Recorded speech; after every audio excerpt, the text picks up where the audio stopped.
தமிழ்நாடு கலை இலக்கிய பெருமன்றம் முன்னெடுத்துக் கொண்டிருக்கிற நாளும் ஓர் அதிகாரம் என்கிற தலைப்பின் கீழ் நம்முடைய தொடர் பயணமாக ஒவ்வொரு நாளும் நாம் பயணித்துக் கொண்டிருக்கிறோம். தோழமைகளே, ஆளுமைகளே, அப்படி இன்றைய தினத்தில் வான் புகழ் வள்ளுவனது அதிகாரத்தை பயணித்து வருகிற நாம்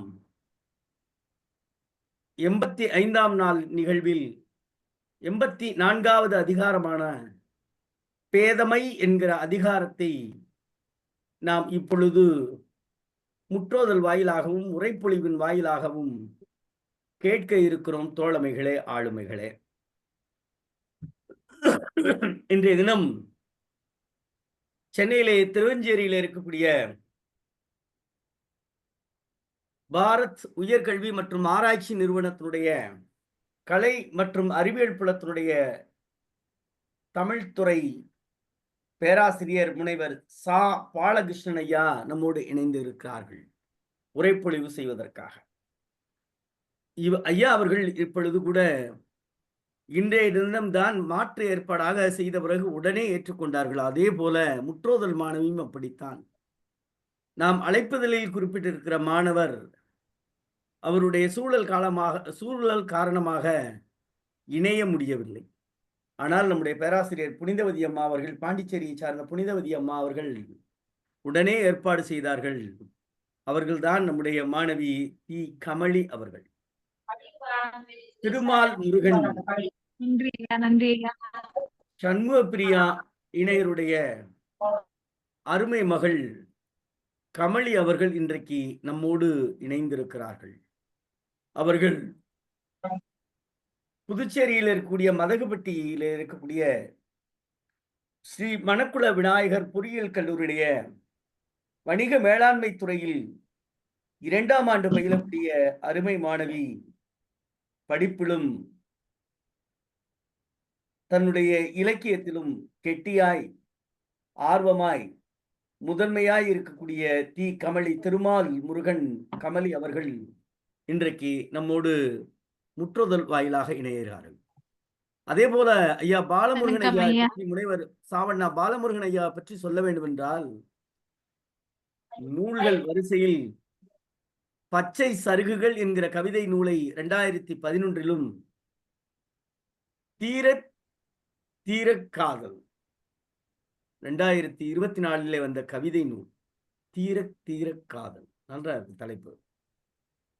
தமிழ் கவிதை ஆய்வுகள் வரலாறு என்கிற ஆய்வு கட்டுரையினுடைய நூலையும், கருணையேதும் மற்ற உன் வாசனை என்கிற விரைவில் வெளிவர இருக்கக்கூடிய பதிப்பில் இருக்கக்கூடிய அந்த கவிதை நூலுக்கும் இலக்கிய ஆழ விருட்சமாய் படைப்பிலக்கியவாதியாய் பயணிப்பவர் ஐயா பாலமுருகன் அவர்கள். அவருடைய இலக்கிய பணிக்காக சிவகாசியில் இருக்கக்கூடிய குருகுல தென்றல் மாத இதழ் கவிஞர் விருது வழங்கி இருக்கிறது. தஞ்சையில் இருக்கக்கூடிய பிரகாஷ் அறக்கட்டளை கவிஞர் பிரகாஷ் விருது வழங்கி இருக்கிறது. தமிழ் சக்தி ஆய்வு மன்றம் காரைக்குடியில் இருக்கிற அமைப்பு ஆய்வுலக சிற்பி என்கிற விருது வழங்கி இருக்கிறது.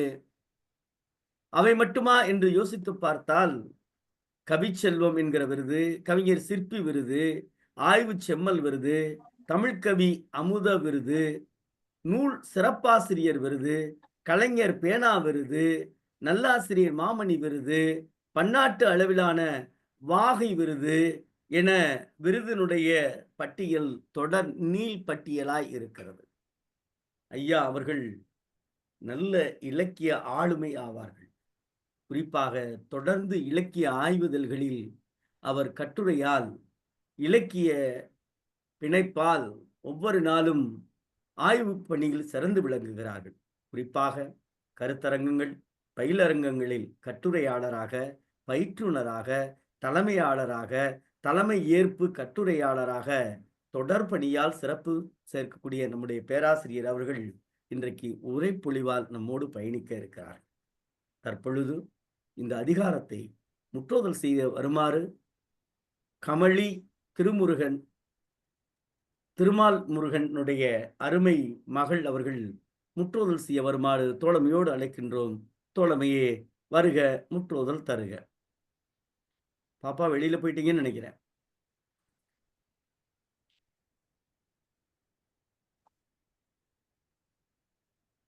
கமலியம்மா அம்மா வந்துட்டேன் ஐயா, கொஞ்சம் நெட்வொர்க். பரவாயில்லடா சொல்லுங்கடா. நீங்க சிவசுப்பிரமணிய ஐயா வந்த பிறகுதான் சொல்லணும்னு இருந்திருக்கு. சொல்லுங்கம்மா, உங்களுடைய முற்றோதல் சொல்லுங்க.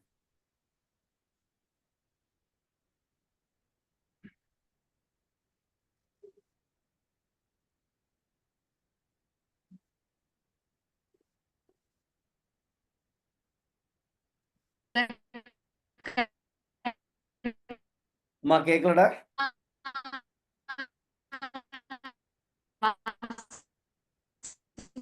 அம்மா கேட்கலடா. ஐயா கேக்குதா? இப்ப கேக்குதுடா. சொல்லுங்கடாமா.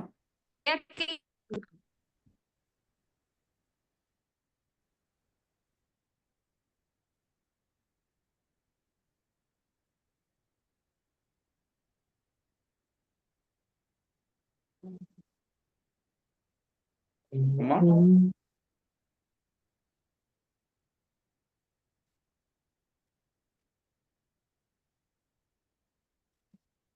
அம்மா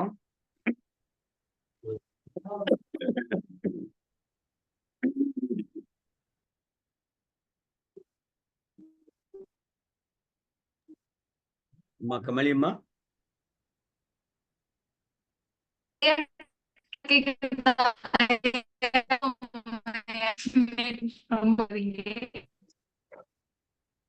ஐயா கேக்குதா? சொல்லுங்கடாமா. இப்ப சொல்லுங்கம்மா.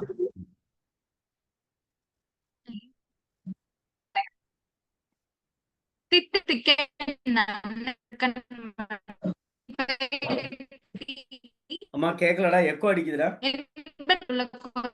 அம்மா கமலியம்மா கேட்கல. கேக்குதா? இப்ப கேக்குதா அப்படிங்கிறது மட்டும் கேக்குது. கேக்குதாங்கிறது கேக்குது.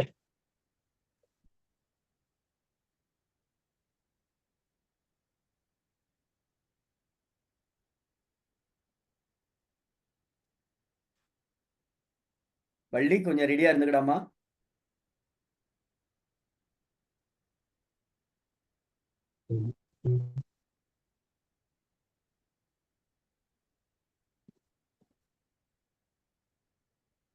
சார் நாளைக்கு இதே மாதிரி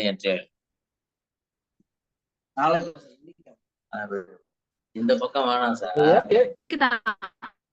அம்மா நீங்க கேக்குதா அப்படிங்கிறது மட்டும் தானே கேக்குது. ஐயா பேசுங்கடா. சொல்லுங்கடாமா. தித்திக்கும் தேன் தமிழ் சிக்கெட்டும் பரவட்டும். என் அன்னை தமிழுக்கு முதற்கண் வணக்கம். என் பெயர் தி கமலி. 84வது அதிகாரம் பேதமையில் உள்ள குரல்களை வாசிக்க வந்துள்ளேன். பேதமை என்பதென்று யாதெனின் ஏதங்கொண்டு ஊதியம் விடல். பேதமையுள் எல்லாம் பேதமை யாதனை கையல்ல தன்கட்செயல். நாணமை நாடாமை நன்மை யாதொன்றும் பேதாமை பேதை தொழு. ஊதி உணர்த்தும் பிறர் குறைத்தும்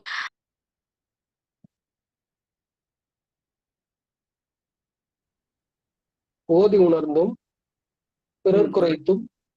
ஐயா ஐயா ஐயா இருக்கட்டுங்க. அவங்களே சொல்லிட்டீங்க. பாலமுருகன் சரி. நான் பேசுறது கேக்குதா ஐயா? கேக்குதுங்க. சொல்லுங்கம்மா கமலி சொல்லுங்க.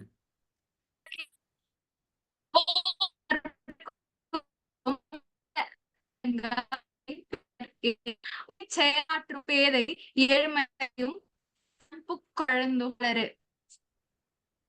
பொய்ப்படும்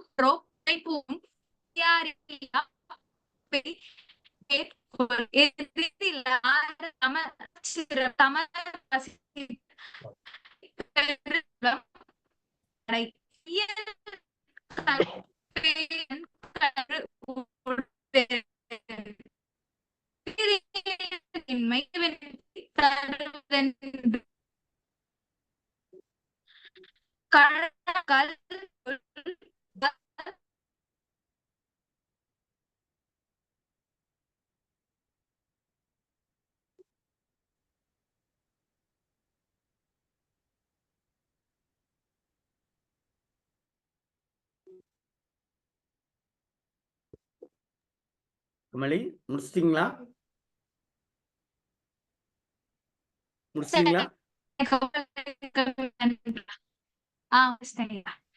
நன்றிம்மா. வள்ளி, ஐயா மறுபடியும் அந்த குரலை நீங்க சொல்லுங்கடா. சரிங்கய்யா. ஐயா ம். வீடியோ ஆன் பண்ணணுமாய்யா? இல்ல இருக்கட்டும்டா. கமலிக்கு வாழ்த்துக்கள்றாம்மா. மறுபடியும் இந்த குரலை பதிவு செய்யுங்க, திருக்குறளை. ம். சரிங்கய்யா. சொல்லுங்க. நன்றிடாம்மா. நீங்க கலந்து கொண்ட நம்முடைய திருமால் முருகன், சண்முக பிரியா இணையரது அருமை மகள் தி. கமலி அவர்களுக்கு கலையிலக்கிய பெருமன்றத்தின் சார்பாக நெஞ்சம் நிறைந்த வாழ்த்துக்களையும் பாராட்டுகளையும் தெரிவித்துக் கொள்கிறோம். அம்மா வள்ளி, மீண்டும் ஒரு முறை. சரிங்கய்யா சொல்றேன். ம். 84வது அதிகாரம் பேதமை. பேதமை என்பது ஒன்று, யாது எனின் ஏதம் கொண்டு ஊதியம் போக விடல். பேதமையுள் எல்லாம் பேதமை, காதன்மை, கையல்ல தன்கண் செயல். நாணாமை நாடாமை நார் இன்மை யாது ஒன்றும் பேணாமை பேதை தொழில். ஓதி உணர்ந்தும் பிறர்க்கு உரைத்தும் தான் அடங்கா பேதையின் பேதையாரில். ஒருமை செயல் ஆற்றும் பேதை எழுமையும் தான் புக்கு அழுந்தும் அலறு. பொய்ப்படும் ஒன்றோ புனைப்பூணும் கையறியா பேதை வினைமேற்கொளின். ஏதிலா ஆர தமர்பசிப்பர் பேதை பெருஞ்செல்வம் உற்ற கடை.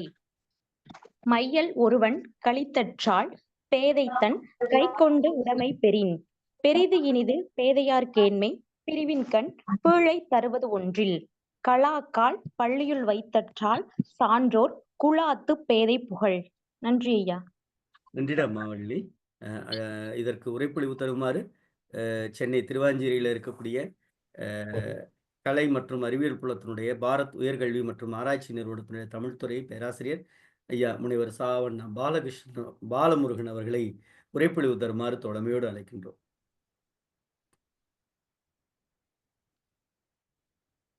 பாலமுருகன் ஐயா பேசுங்க.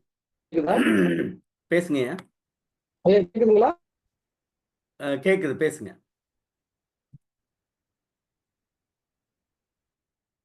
ஐயா, தேடி சோறு தின்று பல சின்ன சிறு கதைகள் பேசி வாடி மிக ஒன்று பிறர் வாட பல செயல்கள் செய்ய நரைகுடை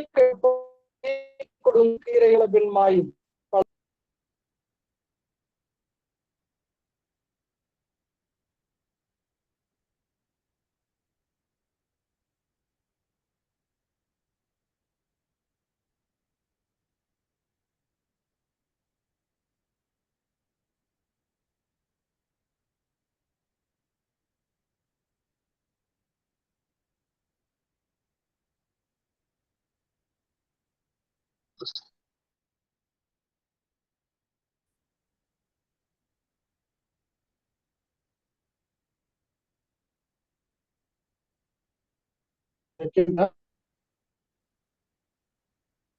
பேசுங்க பாலமுருகன் ஐயா.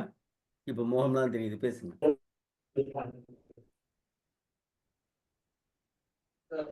பாரதியும் தமிழையும் தமிழ் சான்றோர்கள் மிக்க தமிழ்நாடு கலை இலக்கிய பெருமன்றத்திற்கும் இணைய வழி உற்று நோக்கும் என்னுடைய அன்பார்ந்த கல் தோன்றி மண் தோன்றா காலத்து வாழடு மூத்த குடி நம் தமிழ் குடி உச்சாணி கொம்பாக அமைந்திருப்பது உலக பொதுமறையாம் திருக்குறள்.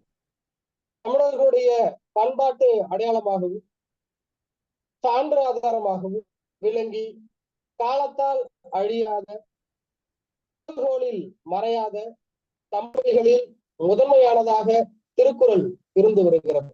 அறம் பொருள் இன்பம் என சொற்சிக்கனத்தில் காணப்படும் கலைப்பகமாக திருக்குறள் விளங்குகிறது என்றால் இதனை மறுப்பாரில்லை. ஒழுக்கத்தை போதித்து பொருளை தருவித்து இன்பமாய் வாழ்வதற்கு வழிகாட்டும் இலக்கியமாக நூற்றாண்டுகள்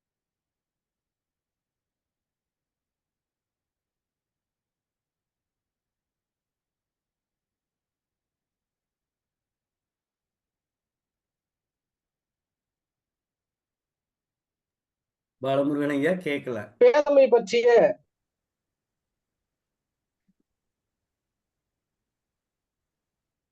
நூற்றாண்டுகள்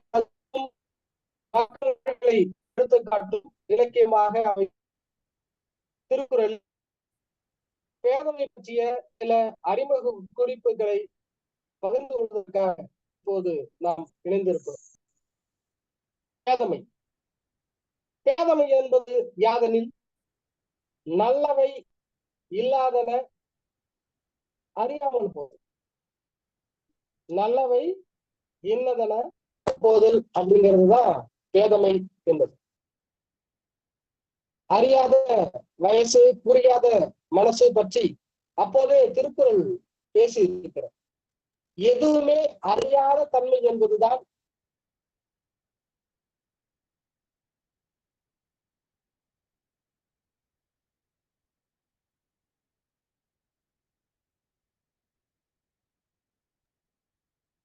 பாலமுருகனையே அடிக்கடி வெளியில போயிட்டு வராங்க.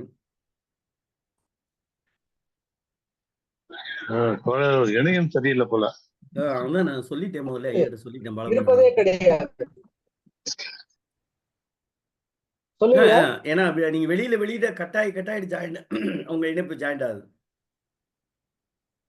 அப்படிங்களா? அதான் எனக்கும் அப்படிதான் இருந்தது. அந்த நேரத்துல நான் பேசாம ஜாயின் ஆகிற நேரத்துல பேசுறேன். சரி, பேசுங்க. ஒரு கண்டினியூட்டி இருக்கும் அதுல. பேசுங்கய்யா. உவப்ப கலைகூடி உள்ள பெரிதல் அனைத்தே உழவர் தொழில் தாம் இன்புறுவது இன்புற கண்டு காமொருவர் கற்றறிந்தார். கல்வி கற்ற ஒருவர் பாத்தீங்கன்னா ஓய்ந்து கிடப்பதே கிடையாது. நல்லதை எப்போதும் போதிக்கக்கூடியவர்களாக மாறி இருப்பார். கல்வி கற்ற எந்த ஒருவரும் நல்லவனவற்றை போதிக்கக்கூடியவர்களாக மாறி இருப்பார்கள். ஆனால் அறியாத்தன்மை உடையோர் நல்லவற்றை ஏற்பதே கிடையாது. அறியாத்தன்மையில இருக்கக்கூடியவங்க எந்த நல்லதை நாம எடுத்து சொன்னாலும் அதை ஏற்க துணிய மாட்டாங்க. ஏற்பது என்பது கிடையாது. ஒரு காலத்துல நம்ம பாரதி சொன்னா, கண்கள் இரண்டில் ஒன்றை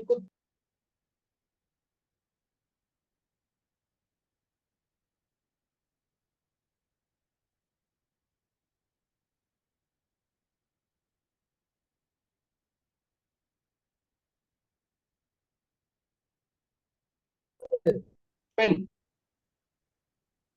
இயல்பா பேதை மெதுவை மங்கை மடந்தை அறிவை தெரிவை பேரிளம் பெண் அப்படின்னு சொல்லுவோம். பேதை அறியாத ஒரு பருவம். வளர்ந்ததற்கு பிறகும் அந்த பேதைத்தன்மை இருந்தது அப்படின்னு சொன்னா கற்றுக்கொள்வதற்கும் கற்றுத்தருவதற்கும் எதுவுமே இருக்காது.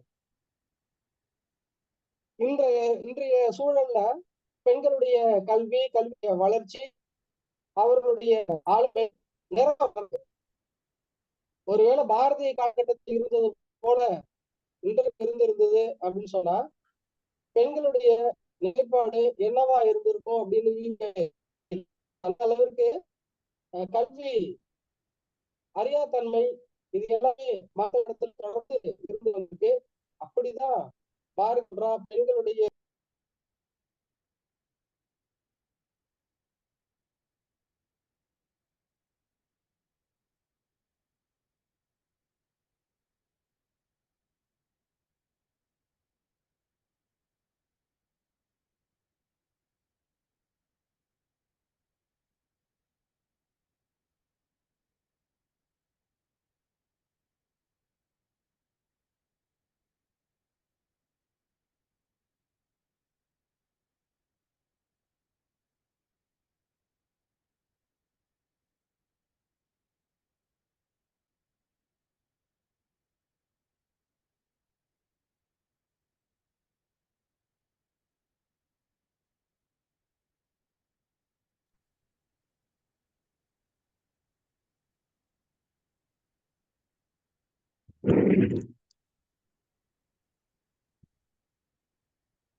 பாரதி சொன்னான்,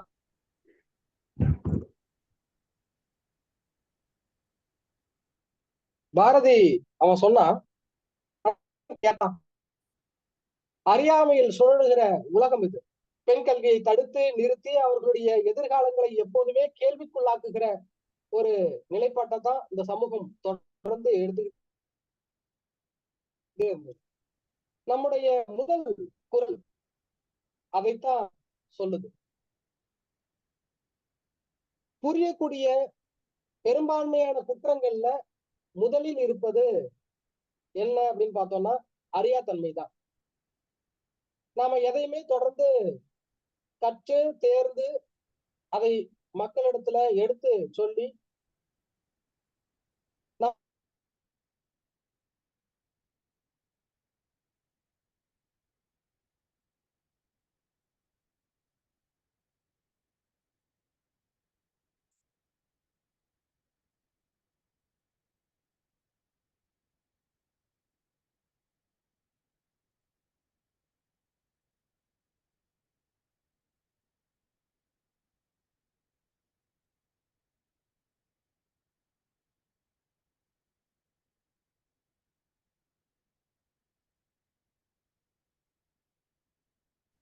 புரியுதுமா பேராசிரியரே?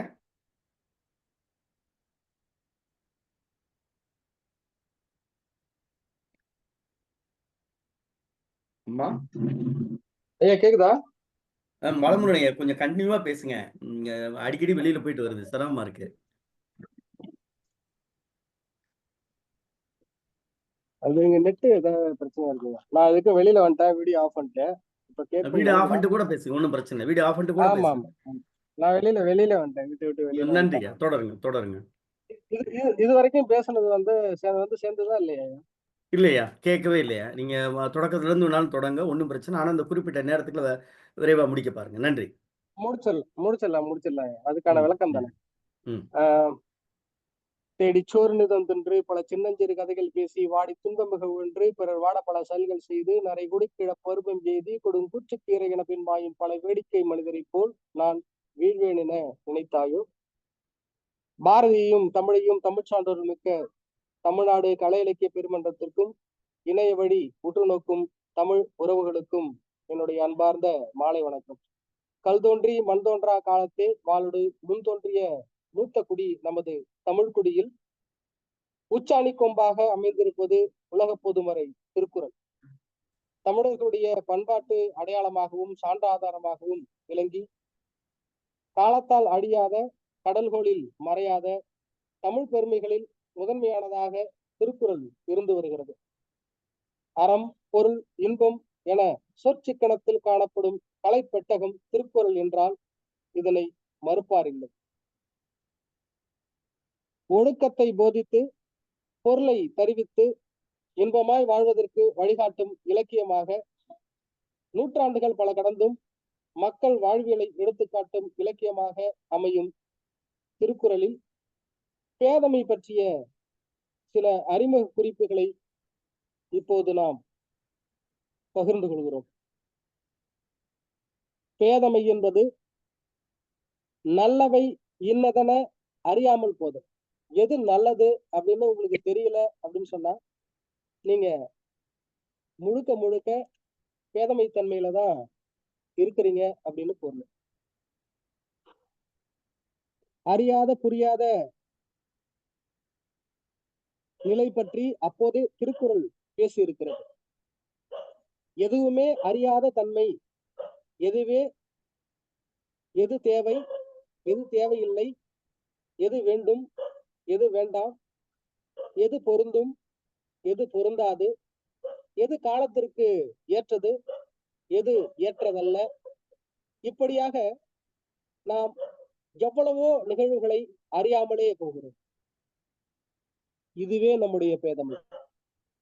உவப்ப தலைகூடி உள்ள பிரிதல் அனைத்தே புலவர் தொழில்.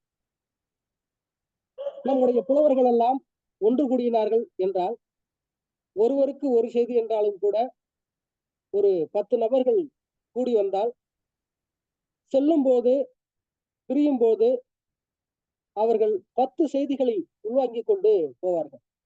வந்தது ஒரு செய்தியோடு, சென்றது 10 செய்தியோடு. இது அறிதல், அறிவை பெறுதல்.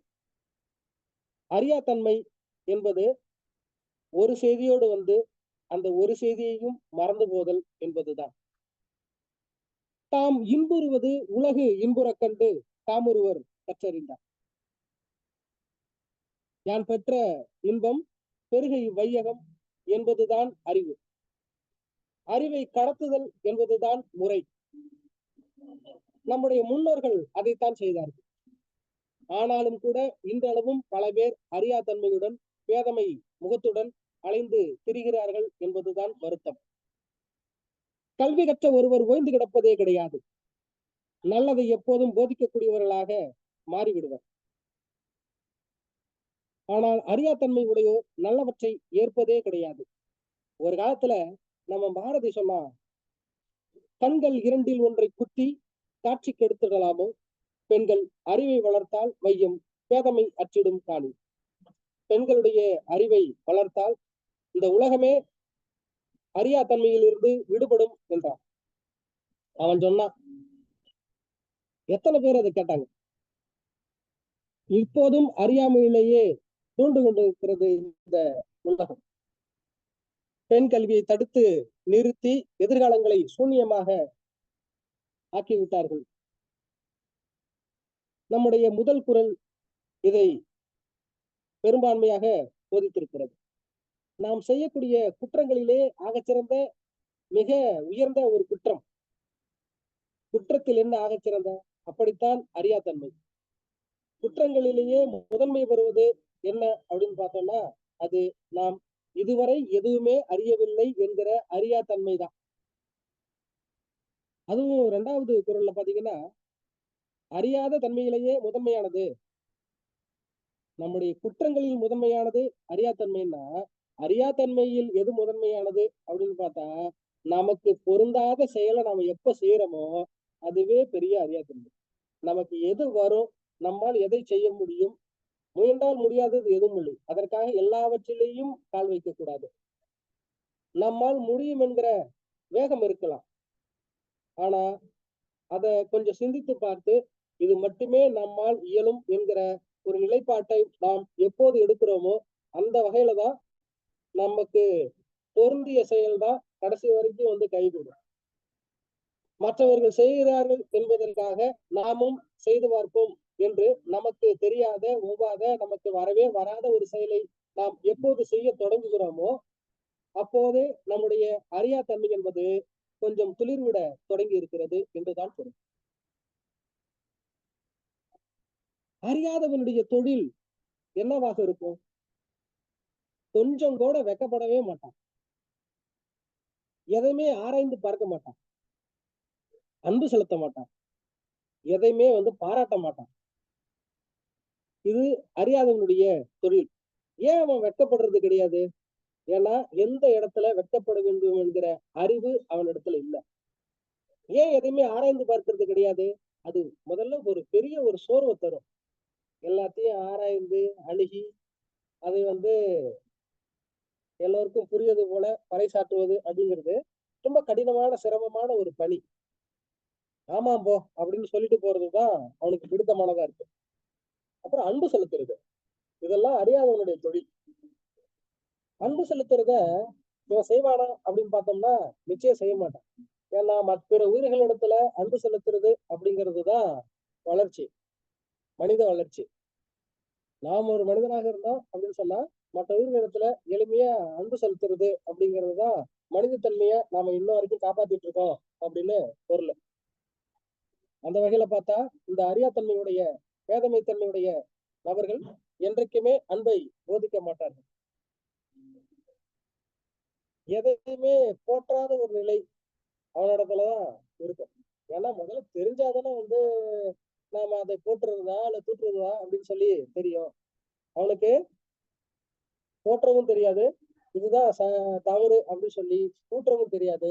அந்த அளவுக்கு பேதமை கொண்டவன், அறியா தன்மை கொண்டவன் இருக்கத்தான் செய்யறான். ஆகச்சிறந்த அறியாதவன் யார் தெரியுமா? கற்றதை மறந்தவன் தான். நாம எல்லாருமே படிச்சிருக்கோம். நாம ஏதாவது குற்றம் செஞ்சோம், தவறு செஞ்சோம் அப்படின்னு சொன்னா ஏன் இவ்வளவு தவறுகள் செய்யறாங்க அப்படின்னு சொல்லி கேட்பதற்கு இங்க நிரம்ப கூட்டம் இருக்கு.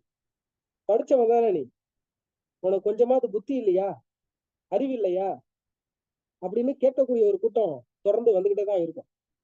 ஆகச்சிறந்த அறியாதவன் கற்றதை நிச்சயமாக மறந்தவன் தான். கற்க கசடர கற்பவை கற்றபின் நிற்க அதற்கு தக.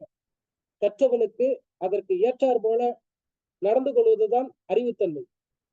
கற்றவன் அதற்கு ஏற்றது போல நடந்து கொள்வதுதான் அறிவுத்தன்மையை தவிர மற்றதெல்லாம் அறியாத்தன்மைதான். கற்க எதை கற்க வேண்டும்? ஒழுக்கமானவற்றை கற்க வேண்டும், கசடர கற்க வேண்டும், குற்றம் நீங்கி கற்க வேண்டும், கற்பவை எல்லாம் கற்க வேண்டும், தேவையில்லாதவற்றை ஒதுக்கி தள்ள வேண்டும். கற்ற பின் நீ படிச்சு முடிச்சுட்ட, அதுக்கப்புறம் என்ன செய்யறது? நிற்க அதற்குத்தாக படித்தது போல நடந்து கொள், போதுமானது. அப்போ அறியாத்தன்மையிலேயே இருக்கக்கூடியவனுக்கு இதெல்லாம் தெரியுமா அப்படின்னு சொன்னா ஆமா. ஏன்னா அவன் கற்றதை மறந்தவன், கற்றுக்கொள்ளாதவன். இன்ன வரைக்கும் அப்டேட் ஆகாத ஒரு கூட்டம் இருந்துகிட்டு தான் இருக்கு. காலத்துக்கு தகுந்த போல நமக்கான வளர்ச்சி இருக்கும். அதுதான் கல்வியை அடுத்த தளத்துக்கு கொண்டு செல்லும். ஆனா காலத்துக்கு தகுந்த போல நம்ம மாறுறோமா? நிச்சயமா கிடையாது. புதிதா ஏதாவது கத்துக்கிறோமா? அதுவும் கிடையாது. சரி பரவாயில்ல, நாம ஒழுக்கமாவது வாழ்றோமா? அதுவும் கிடையாது. அப்புறம் எப்படி ஒரு ஆகச்சிறந்த ஒரு மனிதனாக மக்கள் போற்றுகிற ஒரு ஆளுமையாக எப்படி வளர முடியும் அப்படின்னு நாம இந்த நேரத்துல சிந்தித்து பார்க்க வேண்டியிருக்கு. அறியாதவன் 7 பிறப்பெடுத்தாலும் நமக்கு நன்மை பயக்கக்கூடியவற்றை கொஞ்சம் கூட செய்ய மாட்டான். இவனெல்லாம் நரகத்துக்கு தான்ப்பா போவான் அப்படின்னு சொல்லுவாங்க. அதெல்லாம் ஒரு பிரச்சனை இல்லை. அறியாத்தன்மை கொண்டவன் வாழும் போதே நரகத்தை ஏற்படுத்தி கொண்டவன் தான். சொர்க்கம் நரகம் அது இருக்கா இல்லையா அது அடுத்த கட்ட பிரச்சனை. படிச்சா பூமியிலேயே சொர்க்கம் இருக்கு. அறியாதவன் 7 பிறவி எடுத்தாலும் தன்னை மாத்திக்கவே மாட்டான். அறியாதவன் செய்கிற செயலெல்லாம் வீண் செயல்கள். அது எப்போதுமே நன்மையை ஏற்படுத்தாது. நன்மை பயக்கக்கூடிய எந்த ஒரு செயலும் கொஞ்சம் கூட ஈடுபடவே மாட்டான். இதத்தான் பாத்தீங்கன்னா நம்முடைய 6வது குறள்ல அறியாதவன் செய்கிற செயலெல்லாம் வீண் செயல்களாகுது. ஏன்னா ஒரு தொழிலை அவன் தொடங்குறான், இல்ல ஒரு சிறுகதையோ கவிதையோ ஏதோ ஒண்ணு எழுதுறான் அப்படின்னு பாத்தீங்கன்னா அவன் தொடங்கி அதை சரியா கொண்டு போய் முடிப்பானா? தொடங்குவான், சரி. முடிப்பானா? தெரியாது. ஏன்னா எல்லாத்துலயுமே ஒரு அறகுறைத்தன்மை அவன் இடத்துல நிச்சயம் இருக்கும். அது குடிக்கொண்டா மாதிரி அவன் கூடவே இருக்கும். அது மாறவே மாறாது, போகவும் போகாது. அறியாதவன் செய்கிற செயலெல்லாம் அப்படிதான். சரி, அவன் செய்து முடித்த செயலெல்லாம் நமக்கு நன்மை பயக்கக்கூடியதாக இருக்குமா? அதுவும் கிடையாது. செய்திருப்பான், அது யாருக்குமே பயனுள்ளத ஒரு செயலை செய்வதாக நிச்சயம் இருக்காது. அறிவுள்ள செல்வம் எப்படிப்பட்டது தெரியுமா? அது நல்லவர்கள் பயன்படுத்தக்கூடிய செல்வமாக இருக்காது. ஏழை எளிய மக்கள் பயன்படுத்தக்கூடிய செல்வமாக இருக்காது. குறிப்பாக நல்லவர்கள் பசியால வாடுவாங்க, ஆனா கெட்டவர்கள் எல்லாம் சேர்ந்து கூட்டமா சாப்பிட்டு இருப்பாங்க. இந்த நிலை என்பது இன்றைய காலகட்டம் அல்ல, அன்றைய காலகட்டம் அல்ல, எல்லா காலகட்டங்களிலும் தொடர்ந்து இருந்து கொண்டே இருக்கும். ஏன்னா ஏழை ஆயிட்டே இருக்கான், பணக்காரன் ஆயிட்டே இருக்கான். ஏன் ஏழையா இருக்கிறவன் பணக்காரன் ஆகிறது இல்ல? ஏன் பணக்காரன் இருக்கிறவன் ஏழை ஆகிறது இல்ல? நான் சொல்றது பெரும்பான்மையான ஆட்கள். ஏன் அப்படின்னு சொன்னா, அறியாதவனுக்கு கிடைக்கக்கூடிய ஒரு செல்வம் நல்ல அறிவுள்ளவனுக்கு கிடைப்பதில்லை. அறிவுள்ளவனுக்கு கிடைத்தால் போதுமானது. அவன் இந்த உலகத்தை கொஞ்சமேனும் மாத்துவான். அவன் உலகத்தை மாத்துறானோ இல்லையோ, ஒண்ணு அவனையாவது மாத்திப்பான். சுற்றி இருப்பவர்களை மாற்றுவதற்கான சூழல் அவனுக்கு வாய்க்கும். அப்படியாவது சின்ன சின்ன இடங்களில் மாற்றங்களை ஏற்படுத்தி ஒரு பெரிய சமுதாய மாற்றத்தை அவன் கொண்டு நமக்கு சேர்ப்பான். இது அறிந்தவன், அறிவுள்ளவன். ஆனா அறிவில்லாதவன், அறியாத்தன்மை கொண்டவன் கொஞ்சம் கூட யோசிக்கவே மாட்டான். சாப்பிடுறது மட்டும்தான் நோக்கமா இருக்கும். பசியில வாடுறத பத்தி அவனுக்கு கவலையே கிடையாது. அவங்க இப்போ இயல்பா பாத்தீங்கன்னா பல பேர் கொண்டு போய் லட்சமா கோடியா கொண்டு போயிட்டு கொட்டுறாங்க நமக்கு பிடித்தமான கோயில் உண்டியல்ல போயிட்டு. அந்த பணம் எல்லாம் பாத்தீங்கன்னா ஒரு ஏழை எளிய இன்ன வரைக்கும் ரோட்டோரங்கள்ல வாழக்கூடிய மக்கள் இருக்கிறாங்க. அவர்களுக்கு ஏதாவது உதவி செய்யக்கூடியதாக அதை அமையலாம், அதை நம்ம பயன்படுத்தலாம். அப்படி யாராவது இன்றைக்கு பயன்படுத்துறாங்களா? தெரியாது, கிடையாது. அவங்களுடைய நோக்கம் அது இல்லை.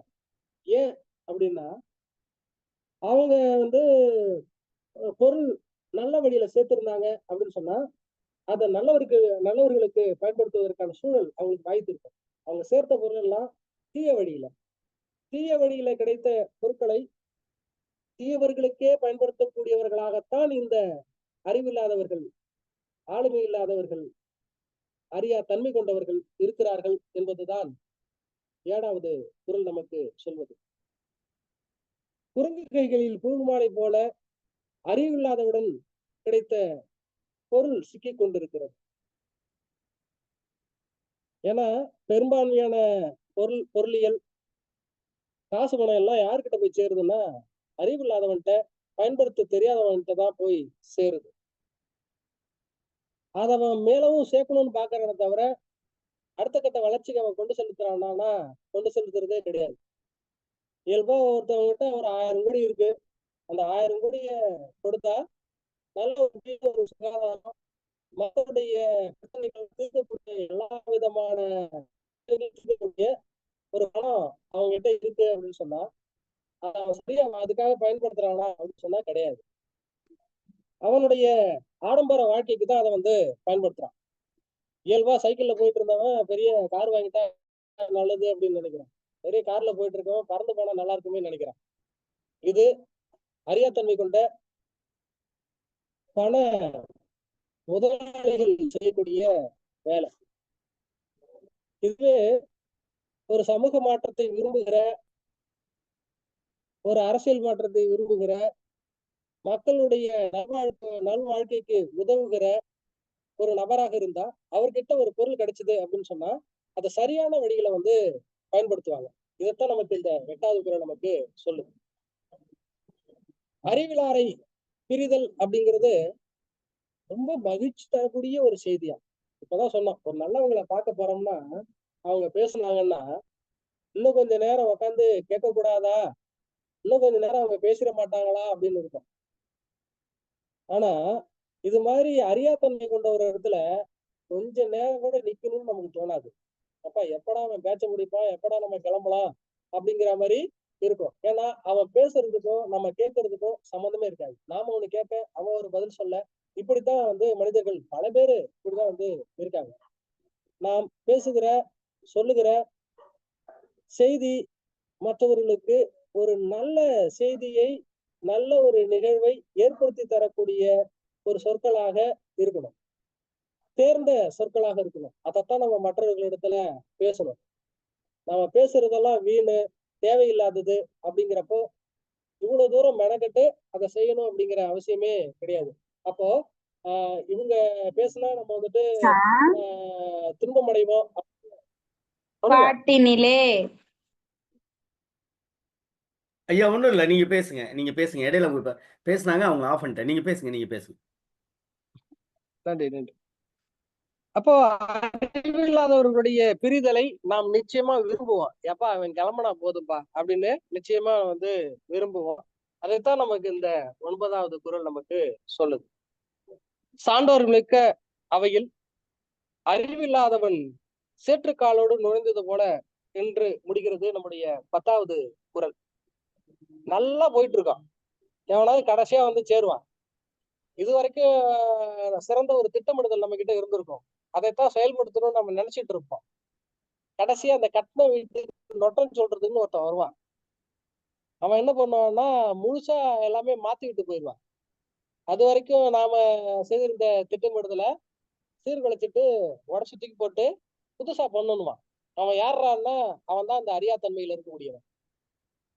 அவனுக்கு ஒரு அறிவு இருந்து அதை சரியா பயன்படுத்தணும் அப்படின்னு நம்ம கிட்ட வந்து சொன்னா அது பரவாயில்லை, நாமளும் அதை ஏற்போம். ஆனா இவன் எப்படிப்பட்டவன்னா நமக்கு இருக்கிற கொஞ்ச நஞ்ச அறிவையும் புடுங்கி புதைச்சிட்டு போறவனத்தான் இருப்பான். இப்படிப்பட்ட மனிதர்கள் தான், இப்படிப்பட்ட பேதமை கொண்டவர்கள் தான், அறியா தன்மை கொண்டவர்கள் தான் நம்மை சுற்றி நிரம்பி இருக்கிறார்கள். அவர்களிடத்துல இருந்து நம்ம எல்லாம் வந்து விலகி இருக்க வேண்டிய தேவையும் அவசியமும் இன்றைய காலகட்டங்கள்ல இருந்துகிட்டே இருக்கு.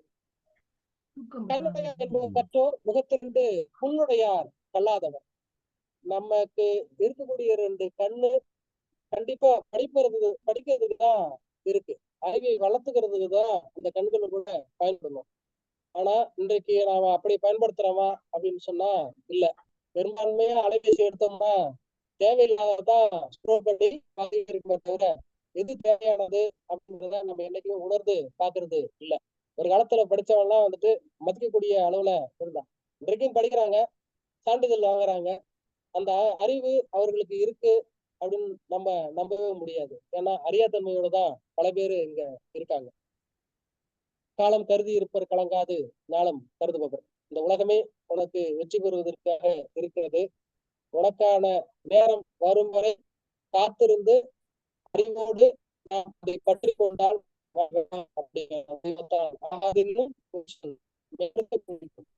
அறியாமை இருளை கல்வி என்ற ஒளி மட்டுமே போக்கும்.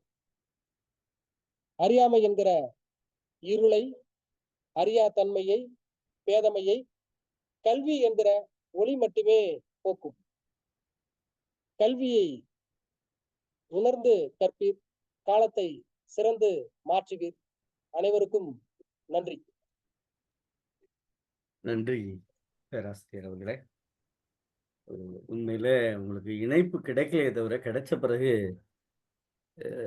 நீங்க நேரத்தின் அருமை கருதி உங்களுடைய கருத்துக்களை சுருக்கி இருப்பதாகவே நான் உணர்கிறேன். நல்ல பரந்துபட்ட ஒரு நெடிய சிந்தனை. நாம் அடிக்கடி சொல்லுவது போலத்தான் நம்முடைய நோக்கம் என்பது திருக்குறளை அப்படியே வாசிப்பது அல்லது யாரோ ஒருவர் சொன்ன உரையை மேலோட்டமாக பதிவு செய்வது என்பது நம்முடைய நோக்கம் கிடையாது. அதற்கு நம்முடைய தமிழ்நாடு கலை இலக்கிய பெருமன்றத்துடைய சிந்தனை எதன் வயப்பட்டதோ அதனுடைய அடிப்படையிலே பயணித்த நம்முடைய பேராசிரியர் ஐயா பாலமுருகன் அவர்களுக்கு தமிழ்நாடு கலை இலக்கிய பெருமன்றம் நெஞ்சம் நிறைந்த வாழ்த்துக்களையும் பாராட்டுக்களையும் முதலிலே பதிவு செய்கிறது. அடுத்ததாக ஐயா அவர்கள் சொன்ன அந்த உரைப்பொழிவிற்கு வழக்கு போல் பின்னூட்டத்தை தொடங்கி வைக்கிற நம்மளுடைய தமிழ்நாடு கலை இலக்கிய பெருமன்றத்துடைய மேலாள் பொதுச் செயலாளர், தமிழ் ஊரும் நல்லுலகம் அறிந்த மாபெரும் கவிஞர் ஐயா ரவீந்திர பாரதி அவர்கள் பின்னூட்டத்தை தொடங்கி வைப்பார்கள்.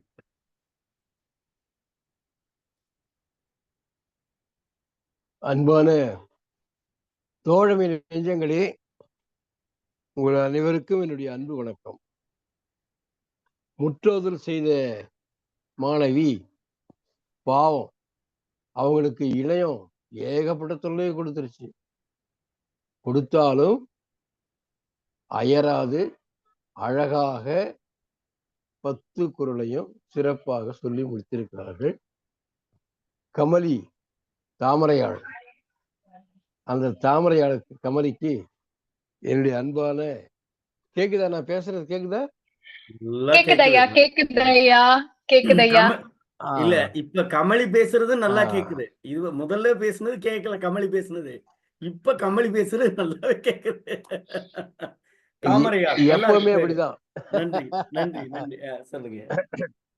கமலிக்கு, அந்த தாமரையாளுக்கு என்னுடைய அன்பான வாழ்த்துக்கள்.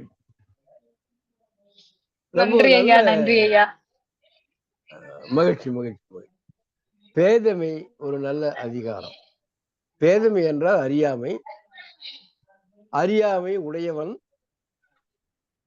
அந்த பேதமையை பற்றி 10 குறள்ல சிறப்பா வள்ளுவர் சொல்றாரு. என்ன அழகா சொல்றாரு பாருங்க. ஏனி அறிவற்றவனாய் இருக்காதுன்றதுக்கு 10 குறள்ல 10 விதமா சொல்றாரு மனுஷன். கடைசி குறள் எனக்கு ரொம்ப பிடித்த குறள் இந்த அதிகாரத்திலேயே. கடைசி குறளும் எல்லா குறளுமே நல்லதா இருக்கு. ஏற்கனவே பித்து பிடிச்சிருக்கான் அவன் மேலும் கல்லு குடிச்சா எப்படி இருக்கும்? ஏற்கனவே பைத்தியம், பைத்தியத்துக்கு கல்லு குடிச்சா அவன் என்ன பண்ணுவான்? அந்த மாதிரி அறிவற்றவன் கையில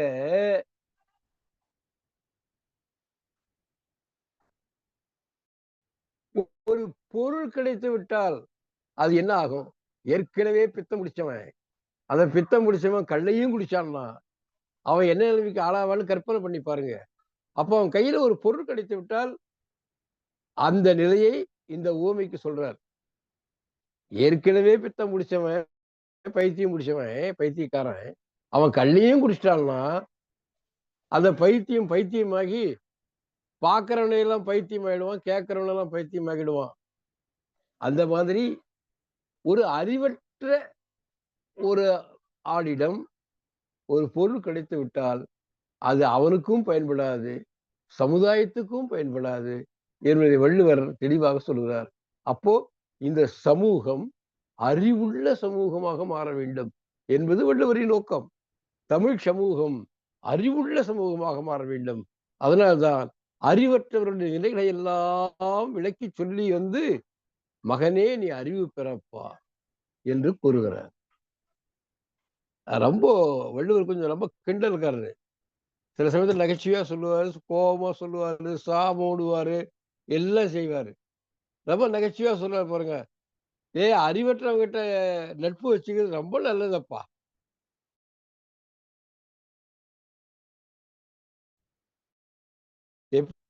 ஒரு காலம் அவனை மட்டும் பிரிஞ்சு போயிட்டானா அதனால எந்த பிரச்சனையும் வராது, நமக்கு எந்த துன்பமும் வராது, எந்த வருத்தமும் வராது.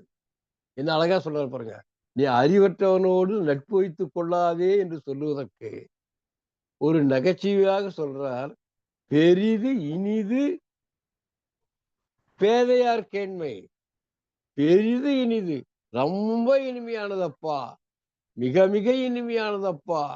அறிவற்றவர்களோடு நட்பு கொள்வது அவ்வளவு இனிமையானது. எப்ப அறிவற்றவங்க கூட நட்பு கொள்வது இனிமையாகுமா? சொல்றார் பாருங்க. அதுதாங்க வள்ளுவருடைய சிறப்பு. அறிவற்றவங்கிட்ட நட்பு வச்சுக்கிறது ரொம்ப இனிமையானதுப்பா.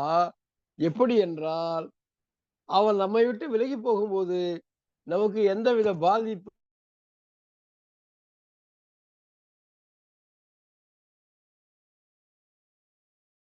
ஏற்படுவதில்லை, எதுவும் ஏற்படுவதில்லை.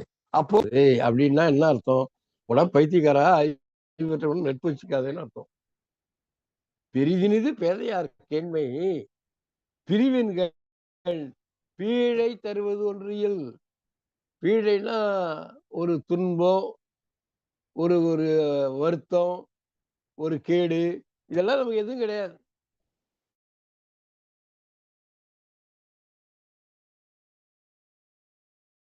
சிநேகிதம் வச்சுக்கிறது ரொம்ப நல்லதா போச்சப்பா, அவன் பிரிஞ்சு போயிட்டான்பா அப்படின்னு சாதாரணமா சொல்றத வள்ளுவர் என்ன அழகா இனிமையா சொல்றாரு பாருங்க.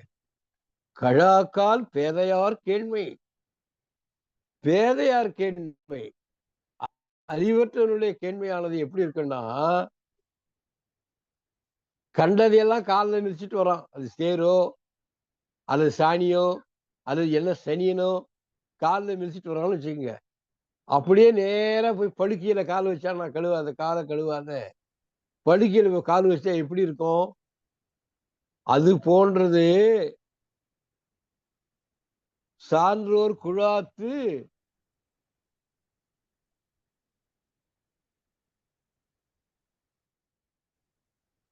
பேதை புகழ். பேதையெல்லாம் அறிவற்றவன், அறிவற்றவன் சான்றோர்கள் கல்வி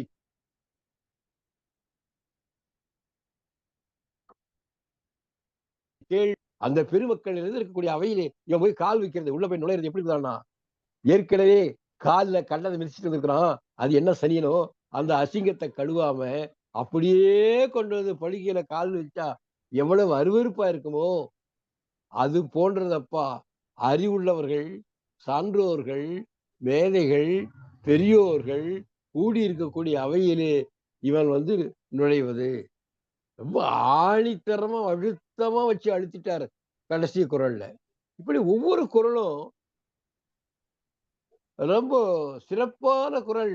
ஐயா பாலமுருகன் அவர்கள் மிக அழகாக நம்ம நெறியாளர் சொன்ன மாதிரி ஒரு பரந்துபட்ட அனுபவத்தோடு, ஒரு விரிந்த ஆராய்ச்சி அறிவோடு, இந்த ஒரு அதிகாரத்திற்கு பல அதிகாரங்களுள்ள குரல்களை எல்லாம் எடுத்து மேற்கோள் காட்டி மிக அழகாக பொழிவை நிகழ்த்தி இருக்கிறார். அவருக்கு என்னுடைய அன்பும் வாழ்த்துக்களும், முற்றோதல் செய்த கமலிக்கும் என்னுடைய அன்பும் வாழ்த்துக்களும். இந்த திருக்குறளை நாம் தெரு தெருவாக கொண்டு போய் சேர்க்க வேண்டும். இந்த கொரோனா வந்ததுல கேட்டினும் உண்டோர் உறுதி அப்படின்னு தானே வள்ளுவன். நம்ம நமக்கு வந்த கேட்டுல கூட ஒரு நன்மை என்னடான்னா, கொரோனா என்ற ஒரு பெரிய கேடு நம்மளை பாதிச்சுது. அதுல நன்மை என்னன்னா இணையம்.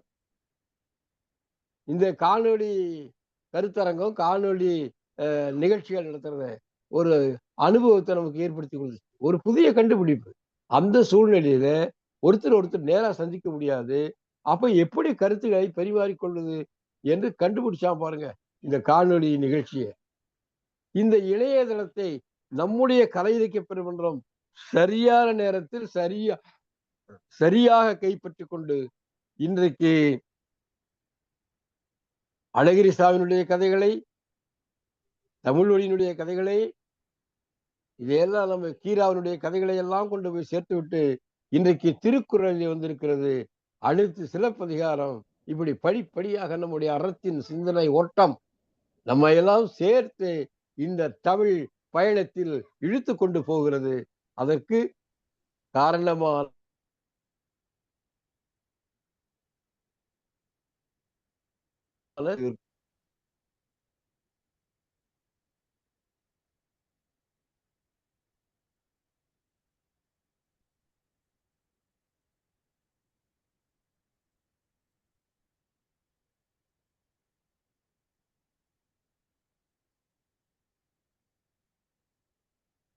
நன்றி கவிஞரே.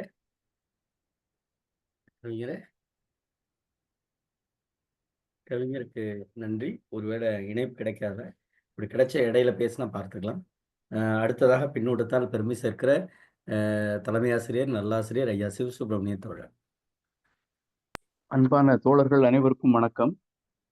இன்னைக்கு இந்த பேதமை என்ற அதிகாரத்தை முற்றுதல் செய்த 2 மாணவி கமலி, வள்ளி இருவருக்கும் குரல் வளம் அருமையாக இருந்தது. ஆனா கமலிக்கு இணையம் மறுத்து விட்டது. இருந்தாலும் அந்த இருவருக்கும் பாராட்டும் வாழ்த்துக்களும்.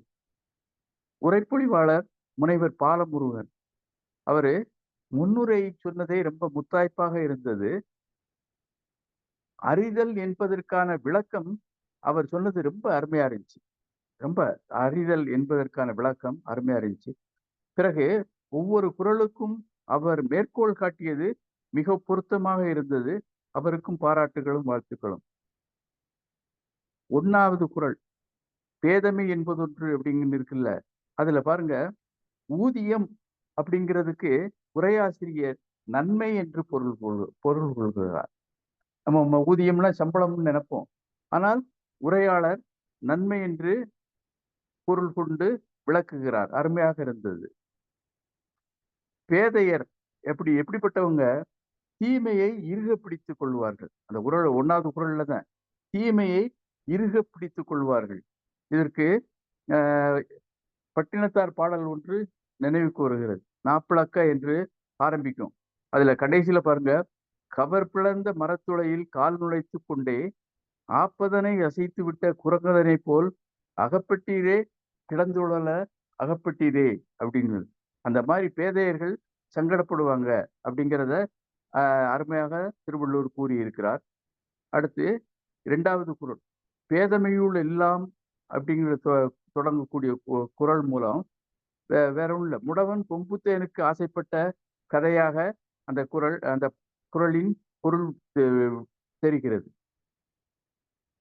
அடுத்து 4வது குறள் ஓதி உணர்ந்தும் பிறர்க்கு உரைத்தும். இதுவரைக்கு ஆசிரியருக்கு சொல்றது மாதிரியே தான் இருக்கு.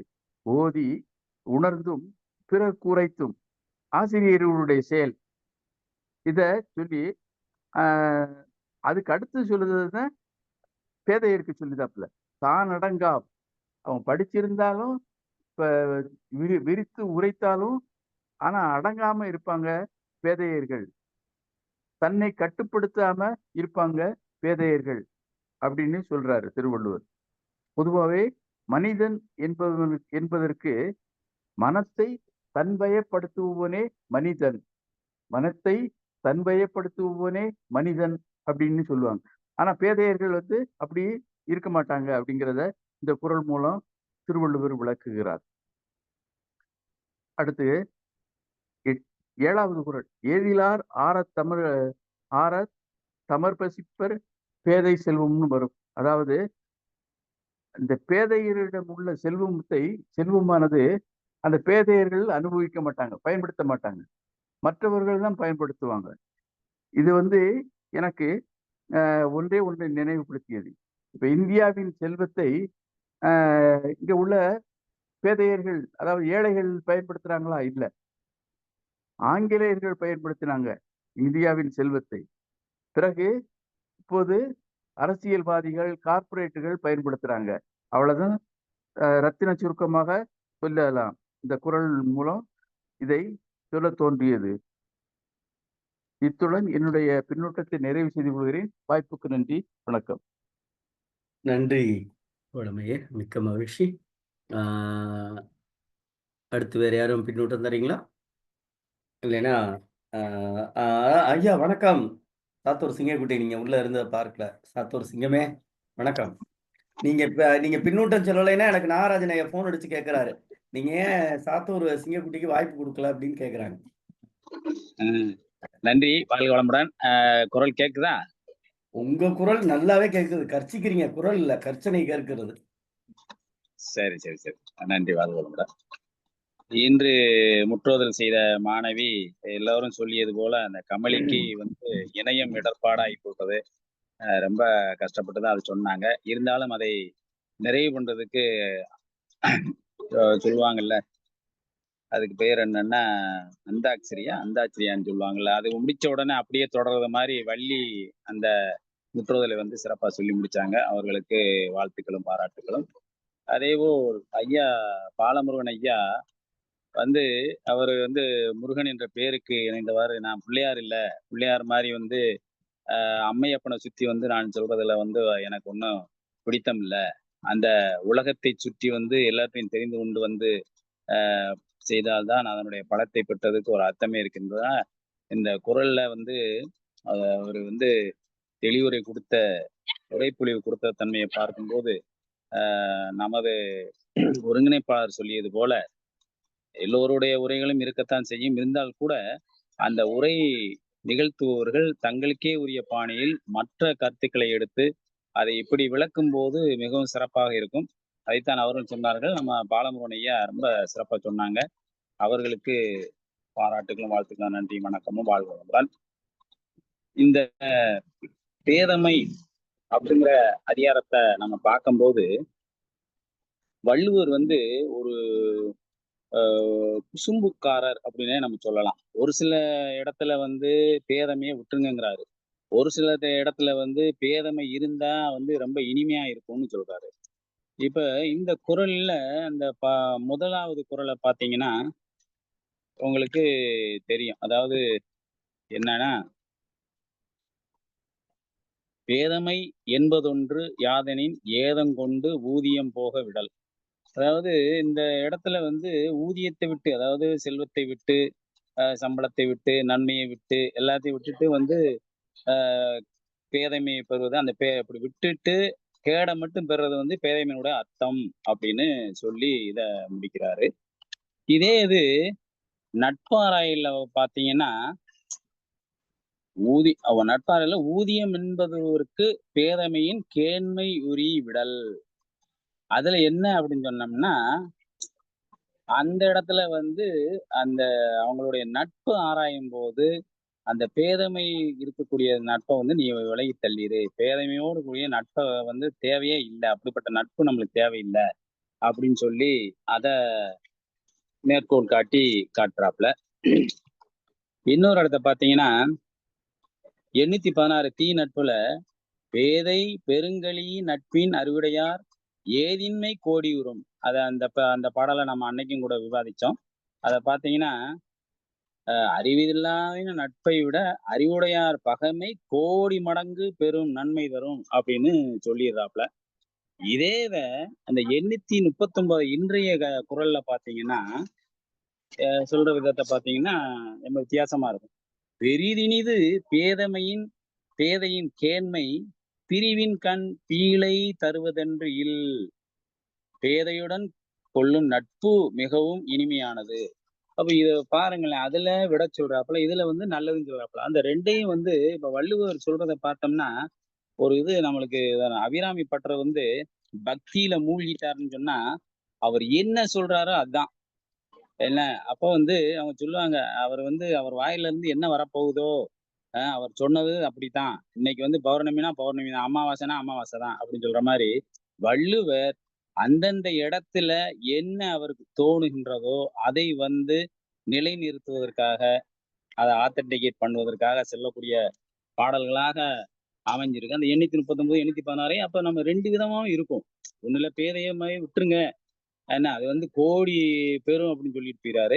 இதுல விட்டுருங்கங்கிறேன். இதுல வரும்போது வந்து பாத்தீங்கன்னா, எது அவங்ககிட்ட இருக்கக்கூடிய விட்டீங்கன்னா ரொம்ப இனிதுதான். அந்த பேதமை இருந்தா நல்லதுதான் அப்படின்னு சொல்லி, அதுக்கு ஐயா பாலமுருகன் ஐயா வந்து இந்த இந்த குறளுக்கு ரொம்ப ரொம்ப அருமையான ஒரு விளக்கம் கொடுத்தார்கள். மிகவும் அருமையாக இருந்தது. இன்னொரு குறள பாத்தீங்கன்னா 836ல அந்த குறள் பாத்தீங்கன்னா, ஒருமை செயலாற்றும் பேதை இல்ல ஒருமையில பொய்படும் ஒன்றோ புனைபூணும் கையறியா பேதை வினைமேற் கொளின் அப்படின்றாங்க. இந்த இதுல பாத்தீங்கன்னா, ஒரு அறியாமையாக இருந்து கொண்டு, ஒன்றுமே தெரியாம இருந்து கொண்டு, அறிவற்றவன் அத வந்து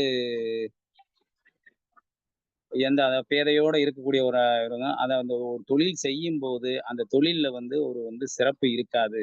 அதையும் வந்து ஐயா பாலமுருகன் ஐயா கொஞ்சம் விளக்கி சொன்னாங்க. நல்லாவும் இருந்தது. ஒண்ணுமில்ல, ஒரு வித்தை தெரிஞ்சவன் வந்து ஒரு கம்பியில நடந்து போறான் அப்படின்னு சொன்னோம்னா, அவன் வித்தை நல்லா படிச்சுட்டான், நல்லா அறிஞ்சிருக்கான், அவன் நடந்து போறான். அதே அதே போல நம்மளும் செய்யணும்னு இருந்தோம்னா, அது வந்து சரிப்பட்டு வராது. என்ன? சரிப்பட்டு வராது. வந்து அது நல்லது இல்ல. அது வந்து பேதையா இருக்கக்கூடியவனுக்கு வந்து அதை விட மோசமா போயிரும் அப்படின்னு சொல்ற மாரி சொல்லியிருக்காங்க. அதே மாரி சர்க்கஸ்ல பாத்தீங்கன்னா, அவங்க அந்த பார்ல விளையாடுறவங்கள பாத்தீங்கன்னா, அவன் பாட்டுக்கு பறந்துகிட்டு இருப்பான் பறவைகள் போல. அப்போ வந்து நமக்கு ஒண்ணும் தெரியல. அப்ப செய்யும் வழி தெரியாத அறிவற்றவன் ஒரு செயலை செய்ய தொடங்கினா, செயலும் கெட்டுன்னு அவனும் கெட்டு போவான். அப்ப அத பத்தியே தெரியல. தெரியாம இருந்துகிட்டு அதுல போய் மூழ்கிட்டு செஞ்சோம்னா வந்து அது சிறப்பா இருக்காது. அப்படிங்கிறது அந்த பொய்படும் ஒன்றோ புனைபூணும் கையெறியா பேதை வினைமேற் கொளின் அப்படிங்கிற மாரி அந்த குறள ஐயா சொல்லியிருக்காங்க. இன்னொன்னு, ஒருமையும் செயலாற்றும் பேதை எளிமையும் காண்பும் கழுந்தும் அலறு. இந்த வந்து அலறுங்கிறது வந்து நம்ம தரையிலுடைய நிலத்தினுடைய நம்ம நிலம் நம்ம கேள்விப்பட்டிருக்கோம். அந்த இதுல பார்த்தீங்கன்னா, எதை போய் இணைச்சாலும் அதையும் அழியாத்தான் போயிரும். அது வந்து ஒண்ணும் உருப்படியா இருக்காது. அதே போல அந்த இந்த வார்த்தையை அவர் எதுக்கு பயன்படுத்தாருன்னா, பேதை ஒரு பிறவியில் செய்யும் வினை 7 பிறவியிலும் புகுந்து நரகத்துக்குள்ள அழுந்தக்கூடிய தன்மையை கொடுத்து விடும் அப்படின்னு இந்த அலறு என்கிறத வந்து ஒரு நரகத்துக்கு சமமாக, ஒரு பயங்கரமான தீமைக்கு சமமாக அதை பயன்படுத்துறார். அப்ப அலறுங்கிற வார்த்தை வந்து நம்ம அழி அப்படின்னு சொல்லலாம். அழியில விழுந்துட்டான் அப்படின்னு சொல்ற மாதிரி அவர் கொண்டு போறாரு. அருமையான ஒரு விளக்கமா இருந்துச்சு. இந்த 1ல இருந்து 5 வரைக்கும் பேதை என்றால் என்ன, அவன் எப்படிப்பட்டவனா இருப்பான் அப்படின்னு சொல்ற மாதிரி இந்த குறள் அமைஞ்சிருக்கு. அதே மாதிரி 6, 8, 10 அதையும் பார்த்தீங்கன்னா, பேதையினால் வரும் கெடுதலை வந்து சொல்ற மாதிரி இருக்கும். அந்த 9வது குறள் மட்டும்தான் பேதையோட இருக்கக்கூடிய நட்புன்னா அது இனிமையா தான் இருந்தது. அது எப்படி நம்ம புரிஞ்சுக்கிடணும், நம்ம எடுத்துக்கலாம். அந்த குறள் அந்த இனிமை எப்படிங்கிறது அதுக்கு தகுந்தவாறு நம்மளுக்கு வந்து அவன்கிட்ட இருந்ததுனால நம்மளுக்கு ஒன்றும் கஷ்டம் இல்லை, அவன் நட்பு பிரிஞ்சு போனதுனால நம்மளுக்கு ஒன்றும் துன்பம் துயரம்லாம் இல்லை அப்படிங்கிற மாதிரி ஒரு இணைய சொல்லியிருக்காப்புல. இதுல இந்த 832வது குறளை பார்த்தீங்கன்னா, பேதமையுளெல்லாம் பேதமை காதன்மை கையல்ல தன்கட் செயல்.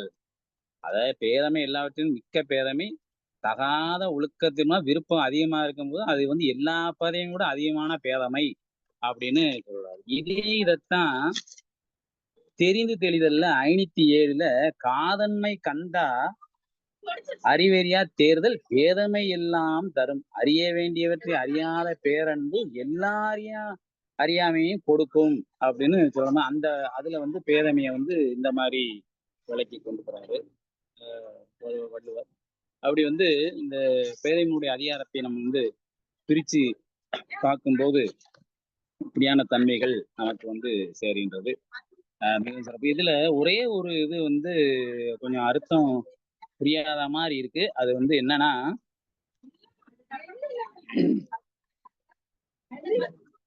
நாணாமை நாடாமை ரைட்டு, நாணாமை நாடாமை ரைட்டு தான். நாரின்மை யாதொன்றும் பேணாமை பேதை தொழில் அப்படிங்க. அந்த நாரின்மை அப்படிங்கறத வந்து நம்ம உரையாசிரியர்கள்லாம் என்ன போட்டிருக்காங்க அப்படின்னு சொன்னா, அன்பு கொள்ளாமை அப்படின்னு போட்டிருக்காங்க. அப்ப அதனுடைய அர்த்தம் வந்து நாரின்மைங்கிறதுக்கு அன்பு கொள்ளாமைக்கும் நாரின்மைக்கும் எப்படி அந்த அர்த்தம் புரியுற இது பண்ணி போட்டிருக்காங்க அப்படின்னு சொல்லி அந்த உரை பொழிவுல நம்மளுக்கு கொஞ்சம் தெரியல. அது வந்து என்னன்னு நானும் படிச்சு பார்த்ததுல வந்து அது என்ன அர்த்தம், மத்ததெல்லாம் தெரியத்தான், அந்த மத்த 4 விதமானதும் தெரியுது. பேண வேண்டியதில்லை, நாட வேண்டியதில்லை, நாண வேண்டியதில்லை அப்படின்னு சொன்னா கூட இந்த நாரின்மை மட்டும் சரியா புலப்படல. அதை கொஞ்சம் விளக்கிறதுக்கு கொஞ்சம் ஆசிரியர்கள், மற்ற ஒருங்கிணைப்பாளரோ மற்ற ஆளுமைகளோ கொஞ்சம் சொல்லலாம். மற்றபடி சிறப்பான ஒரு அதிகாரம். வாழ்க வளமுடன். வணக்கம், வாழ்த்துக்கள். பேராசிரியரே ஒரு நிமிஷம். பேராசிரியரே சொல்லுங்க சொல்லுங்க சொல்லுங்க சொல்லுங்க. சரி. பழம் வந்து பாலமுருகனுக்கு கிடைக்காமல் சாத்தூர் கணேசனுக்கு கிடைத்து விட்டது. இந்த 9வது குறள்ல பெரிது இனிது பேதையர் கேண்மை அப்படின்னு, பேதையர் கேண்மை இனிது என்று திருவள்ளுவர் கூறுகிறார் என்று சாத்தூரார் கேட்டார். அதாவது அதை வந்து எப்படி பேதையருடைய நட்பு பிரியும் போது எவ்வித வருத்தமும் ஏற்படாது என்பதால் இனிமையானது அப்படின்னு சொல்லணும். இன்னொன்னு 7வது குறள்ல வந்து பேதையாருடைய செல்வத்தை அவர் பயன்படுத்த மாட்டார், மற்றவர் பயன்படுத்துவார் அப்படிங்கிறதுனால பேதையாருடைய நட்பு இருந்தா அந்த அவரிடம் இருக்கக்கூடிய செல்வத்தை அவர் மற்றவங்க பயன்படுத்திக்கிடுவாங்க, அது இனிமையானது தானே அப்படின்னு கொள்ளலாம். நாரின்மை 3வது குறள்ல கேட்டார், பூவோடு சேர்ந்த நாரும் மனம் பெறுவது போல. அதுபோல நாரின்மை விருப்பமின்மை, அன்பு இல்லாமை அப்படின்னு திருவள்ளுவர் சொல்லி இருக்கிறார் என்று சொல்ல தோன்றுகிறது. அவ்வளவுதான். வாய்ப்புக்கு நன்றி. வழக்கம் போல் பின்னூட்டத்தை நிறைவு செய்கிறார் நல்லாசிரியர், தமிழாசிரியர் ஐயா முனைவர் நாகராஜன் ஐயா அவர்கள். பெருமன்றத்தை பேதையன் வணங்குகின்றேன். பெரும்பாதை எது காட்டும் திருக்குறளை போல் விளக்கி சான்றோர் பொய்யா விளக்கன்றோ. இன்றைக்கு ஒரு புது செய்தி என்னை உத்வேகப்படுத்தியது. தலைமை ஆசிரியர் சிவசுப்பிரமணியம் பெருந்தகை என்று சொன்ன பொழுது நெஞ்சு நெகிழ்ந்தேன், குளிர்ந்தேன். ரவீந்திர பாரதி ஐயா மிக அழகாக சொன்னார்கள், நம்மை பொறுத்தளவிலே ஊதியம் என்பது நன்மைக்குரியது, அதை சிறப்பாகவே நாம் எய்துவதற்கு இணையங்களை கைவசப்படுத்தினோம். மிகச்சிறப்பாக கீரா தொட்டு அழகிரிசாமி பெருந்தகை வரை இணையர்களை இரட்டை வேடம் தரிக்காத நல்லுள்ளங்களை நினைந்தோம் என்று சொன்ன பொழுது உள்ளம் இரும்பூதி எய்தினேன். இப்படித்தான் பிள்ளை பெற்றாளாம் ஒருத்தி அவளை பார்த்து மலடி அழுவார் போல காந்தாரி தனக்கு பிள்ளையே என்று இல்லையே என்று வருந்தினாளே, அந்த நிலையிலே நான் இத்தனை நாளும் வாழா விடுத்தேனே, இதில் இணையவில்லையே என்று வருத்தப்படுகிறேன். ஆகவே இந்த நிலையிலே நான் இப்படி சொல்ல ஆசைப்படுகிறேன். செய்ய வேண்டியதை செய் மனிதனே, தவிர்க்க வேண்டியதை தவிர். கற்றவர்களிடத்திலே கூட அறியாமை பேதமை தோன்றிவிடும். அதோடு மட்டுமல்ல, இது விளைவினாலே தீமையை உண்டாக்கிவிடும். அவ்வாறு தீமையை உண்டாக்குகிற பொழுது அது நம்மை பாதிக்காதவாறு பேதைகளுடைய நட்பு இருக்கும். ஏன்னா ஒரு மருந்து சாப்பிட்றோம், நோ எஃபெக்ட். என்னடா அப்படின்னா நோ சைடு எஃபெக்ட். அப்படின்னா பரவாயில்லையே, பக்கம் ஒன்றுமே விளைவு இல்லையான்னா அது மொத்தமாகவே எக்ஸ்பைரி ஆன மருந்து. உடனே பார்க்குறாங்க பொதுச் செயலாளர், ஏப்பா வாங்கினதெல்லாம் கரெக்டு, வாங்கின கடை கரெக்டு, வாங்கினதும் கரெக்டு, தப்பு இல்லை, ஆனால் டேட்டு பாருப்பான்னா தூக்கி வாரி போடுது. அப்படித்தான் வழக்கிறந்தன 1000 உண்டு நம்மிடத்தில், வாழ வேண்டிய நெறிமுறை இழந்தனவும் 1000 உண்டே. அதற்கு சரியான அதிகாரம் இது. அதோடு மட்டுமல்ல, சித்தம்போக்கு சிவம்போக்காக இயங்குகிற பேதை எல்லாராலும் பாராட்டப்படுவானா, பழிக்கப்படுவான். அதோடு மட்டுமல்ல, பாலகன் இருக்கிறான், அவனுக்கு எதை செய்யணும் தெரியாது, அறியாமை. அதே நேரத்துல சிறுமி இருக்கிறாள், 5லிருந்து 7 வயது வரை, 1லிருந்து 7 வயது வரை இருக்கிற அவதான் பேதை. ஆனால் மாதருக்கு பேதை அணுகலன் அன்றோ. போற்றா ஒழுக்கம் புரிந்தீர் என்று கண்ணகி சொல்லுகிற பொழுது தாயாயிருந்து கோவலனை வழிப்படுத்துகின்றாள். மாதவி அன்பினாலே தயையோடு இருந்து கோவலனை நெறிப்படுத்துகின்றாள். கண்ணகி என்ன வலக்கண், மாதவி என்ன இடக்கண். ஆனால் கோவலன் பாவம் பாவம் ஊழ் அவனை படுத்திய பாடு கொஞ்ச நஞ்சம் அல்ல.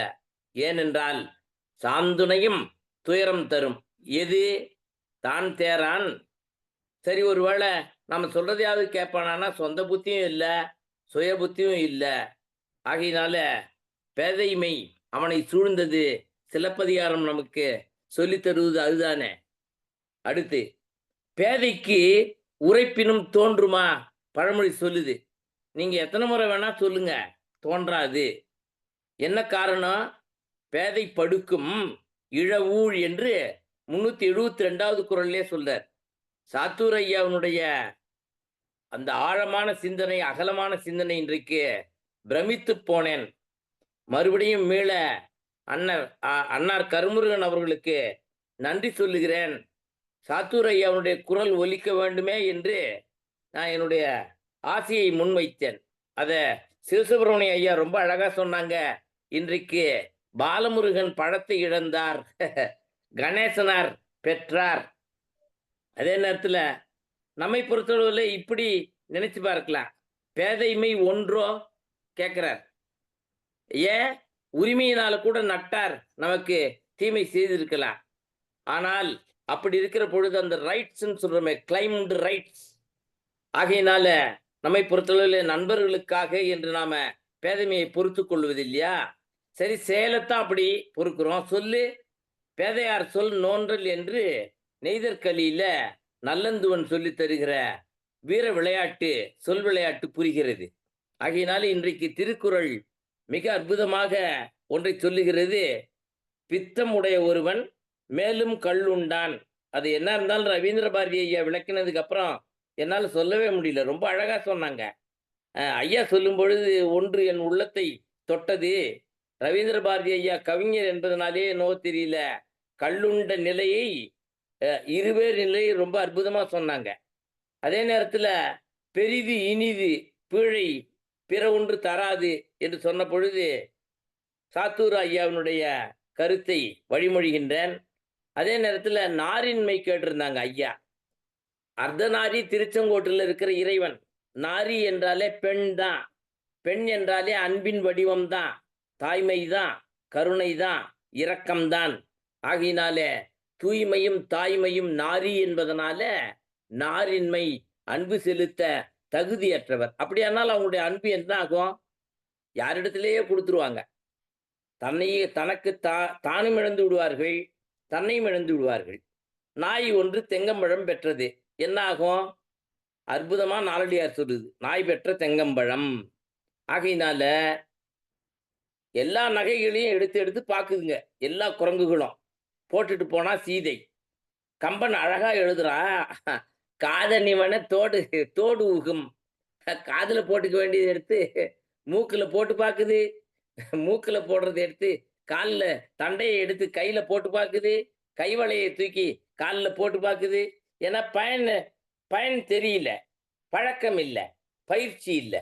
ஆகையினால பிறர் வாழ்வார்கள், அந்த சுற்றம் தான் வாழாது. அவைகள் தூய்க்குமானா தூய்க்கும், தெரியாது. பேதையுமே அங்கே தலையெடுக்கும். ஆகையினால மிக அற்புதமாக இன்றைக்கு திருக்குறள்ல உரைக்காரர் ரொம்ப அழகா சொன்னாங்க. ஓதி உணர்ந்தும் பிறர்க்கு உரைத்தும் தானடங்கா பேதையர் பேதையில் என்று சொன்ன பொழுது அவருடைய உரை ரொம்ப அழகா இருந்தது. சாத்தூரார் காதன்மை என்கிற ஒரு சொல்லை இவ்வளவு ஆராய்ச்சி செய்கிறார்னா மன்றம் வெற்றி பெறுகிறது என்பதற்கு சான்று நண்பர்களே. காதன்மையை சொல்லும் பொழுது கையல்ல கை கொள்ளுதல், அப்போ கைக்கொள்ளுகிற கைக்கோள் வந்து சிறப்பான கைக்கோளா இருக்க முடியல. ஒன்று பொருந்தாக்காமமாக இருக்கலாம், அது அகத்துறையிலேயும் சரி.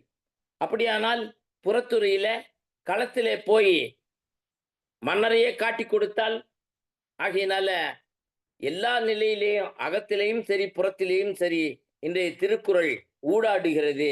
மன்றம் மிக நேர்த்தியாக உள்வாங்கிக் கொள்ளுகிறது. மன்றம் வாழ்க, மாமறை திருக்குறள் வாழ்க.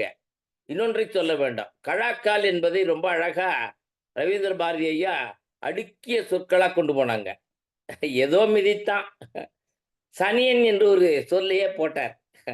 ஆச்சரியப்பட்டேன். பொதுச் செயலாளரை நினைந்து ஒன்றை சொல்லுகிறேன். பொதுச் செயலாளர் தேர்ந்த நவமணிகளை இந்த மன்றத்திலே முன்வைக்கின்றார். பொதுச் செயலாளர் வாழ்க, மிகச்சிறப்பாக தனுஷ்கோடி அண்ணன் மரபு வாழ்க என்று வாழ்த்துகின்றேன். இன்னொன்றை சொல்ல வேண்டாம், சான்றோர் குழாத்து பேதை இவ்வாறு சொல்லுகிற பொழுது என்ன ஆயிடுது பாருங்க, கழாக்கால் பள்ளியில் வைத்தலாகிய நிலை வருது. அங்க அரங்கின்றி வட்டாடியற்றே நிரம்பிய நூலின்றி கோட்டிக்குழல் என்று அங்க பார்க்கிறோம். ஒரு வட்ட ஆடப்போகிற இடத்துல கருவி இல்லாமல் போவது எவ்வாறோ அது பொருத்தமில்லாதது. ஆனால் இங்கே செல்லுகிறான் கால் கழுவுல. அலற பற்றி சாத்தூர் ஐயா கிளப்பினாங்க ஒரு சந்தேகத்தை. அலறு என்பது அடக்கம் அமரல் உயிக்கும், அடங்காமை ஆறிருள் உயித்து விடும். நீங்க அதுல இருந்து தப்பிக்கவே முடியாது. எங்க பகுதியில புதை நிலம் உண்டு, அதுல கால் வச்சுட்டீங்கன்னா மேலும் மேலும் உள்ளுக்குத்தான் போவீங்களே தவிர உங்களால ஒரு காலும் மேல வரவே முடியாது. ஆகையினால சேற்று நிலத்தை ரொம்ப அழகா அந்த குறள்ல சொல்ல வர்றார் வள்ளுவர். ஆகையினால இந்த விதத்தில் இன்றைக்கு கமலியை பற்றி ஒன்று ரொம்ப அழகா மொழிபெயர்த்து சொன்னார் ஐயா. அதுதான் சொல்லாடல். கமலி என்பதை இப்படி கூட பார்க்கலாம் என்று ஒரு பார்வை கிடைத்தது, குறிப்பெடுத்துக்கிட்டேன். அந்த விதத்தில் மன்றத்தை வணங்குகின்றேன். ரவீந்திர பாரதி ஐயா தமிழாய் வாழ்க தழைத்து. கடைசியா ஒன்றை சொல்லி நிறைவு செய்கிறேன். சிவாஜி ஒரு இடத்துல மிருதங்கம் வாசிப்பார், ஒரு இடத்துல பாடுவார், ஒரு இடத்துல மறுபடியும் மத்தளம் இசைக்கிற ஒரு இடத்துக்கு போவார். அப்போ ஒரு சிவனே எல்லாமாக வந்துடுவான் அந்த படத்துல, ஏபி நாகராஜன் படத்துல. அது இந்த நாகராஜனுக்கு நினைவுக்கு வந்தது. என்ன அப்படின்னா, கமலி சொல்ல வருகிற பொழுது ஏதோ ஒன்று தடை செய்தது, மறுபடியும் வள்ளி வந்து நிற்கிறாங்க. அப்போ ஒன்று ஒட்டுமொத்தமா மன்றம் வெற்றி பெற்றதாக கருதுகின்றேன். எதை சொன்னாலும் முருகன் விரும்பக்கூடிய தமிழ், அந்த சங்கத்தமிழ் வெற்றி தமிழாக மன்றத்தமிழாக இருக்கிறது, மலர்கின்றது. மறுபடி வள்ளி பாராட்டும்படியாக இட்டு நிரப்புகிறார். As she is a gap filler, warmly welcome you dear sister. வாழ்த்துக்கள். வாய்ப்புக்கு நன்றி, வணக்கம். நன்றி தோழமையே, மிக்க மகிழ்ச்சி. என்ன சொல்றது,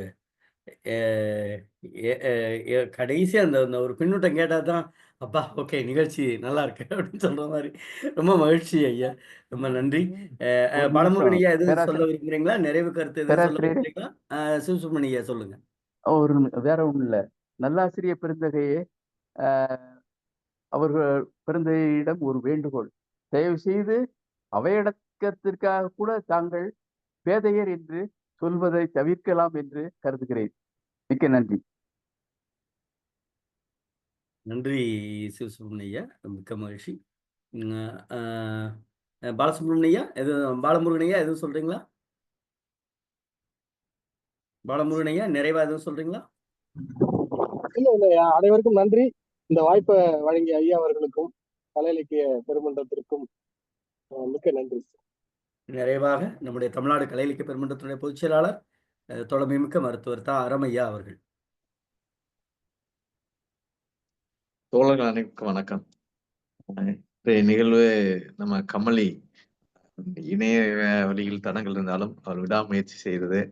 ரவீந்திர பாரதி ஐயா அவர் தாமரையாள் அப்படின்னு சொன்னது, அதாவது கவிஞர்கள் ஒரு வார்த்தையை கையாளுவதில் மிக கைதேர்ந்தவர்கள் என்பதை தொடர்ந்து நிரூபித்துக் கொண்டே வருகிறார்கள்.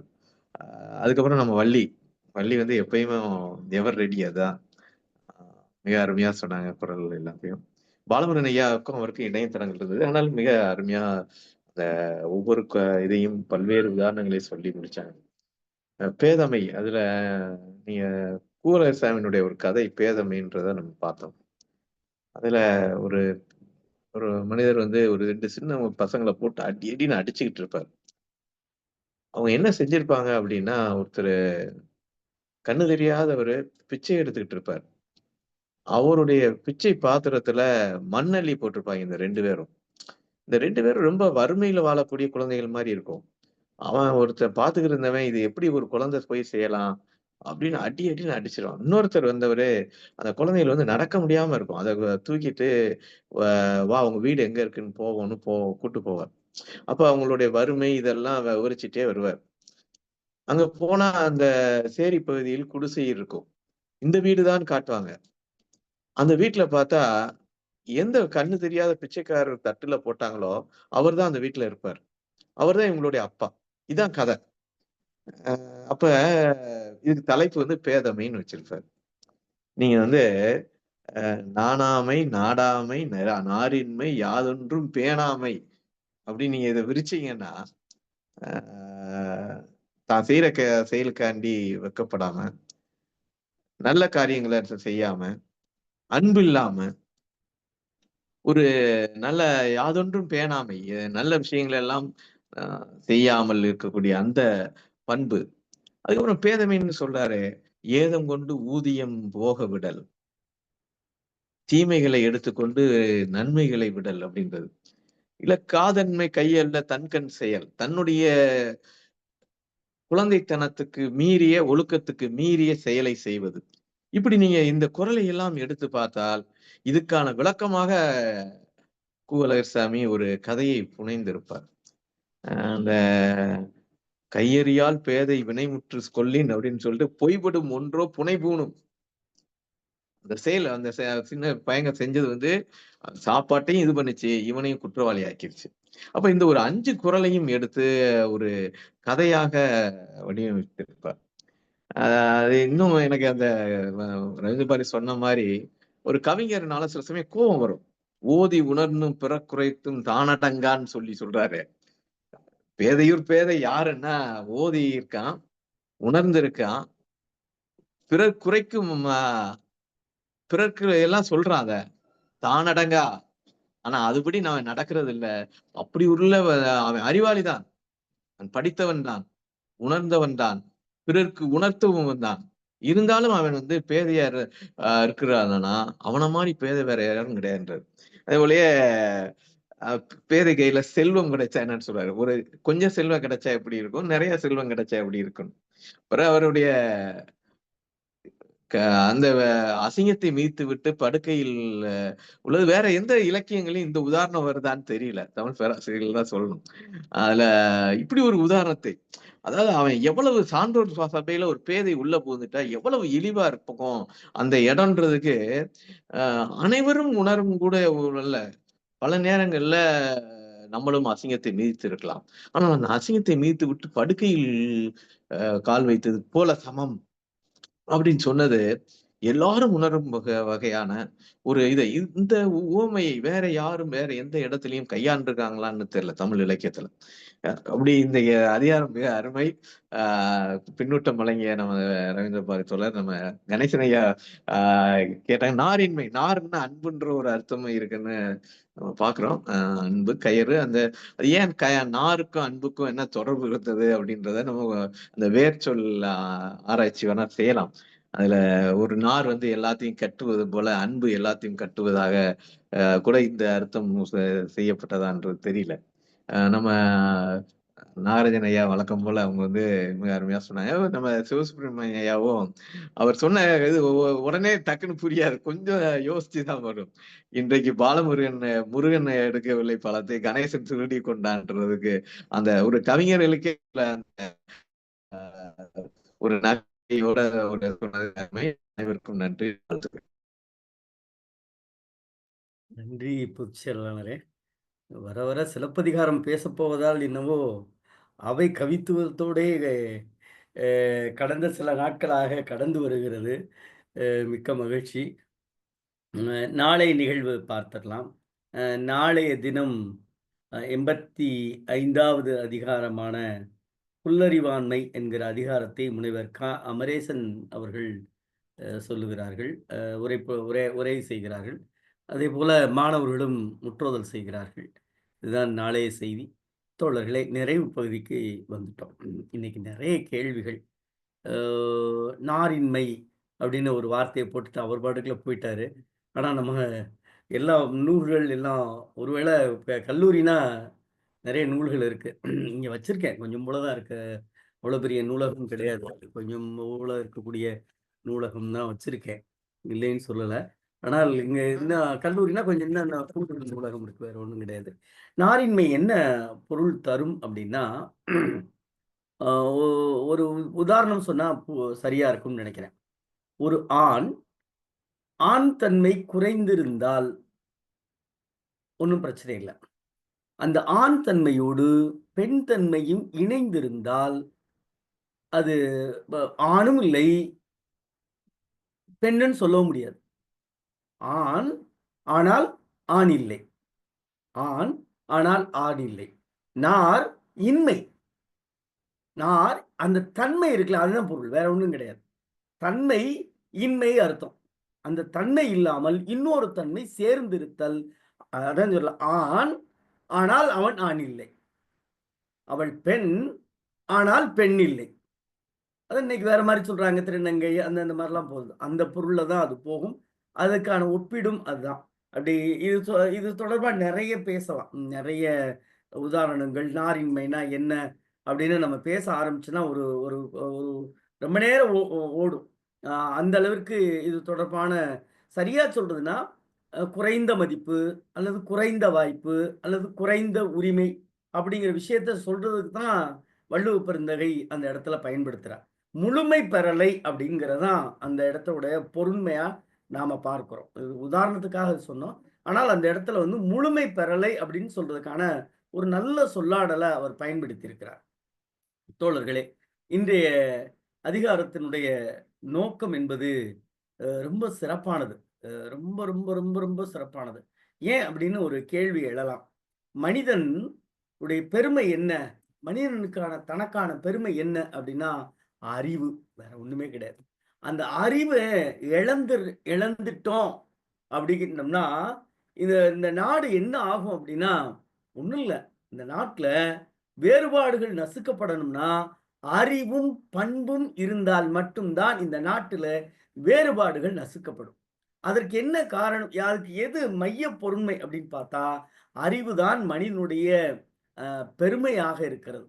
ஆனால் இன்றைக்கு சமூகம் அப்படி இருக்கிறதா என்று கேட்டால் மனிதன் அறிவையும் பண்பையும் இழந்து வேறு ஒரு நிலையில் அவன் பயணிக்க தொடங்கிவிட்டான்.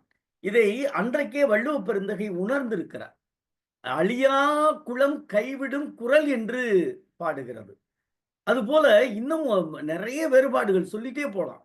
இன்றைக்கு எப்படி இருக்கிறது அப்படின்னா,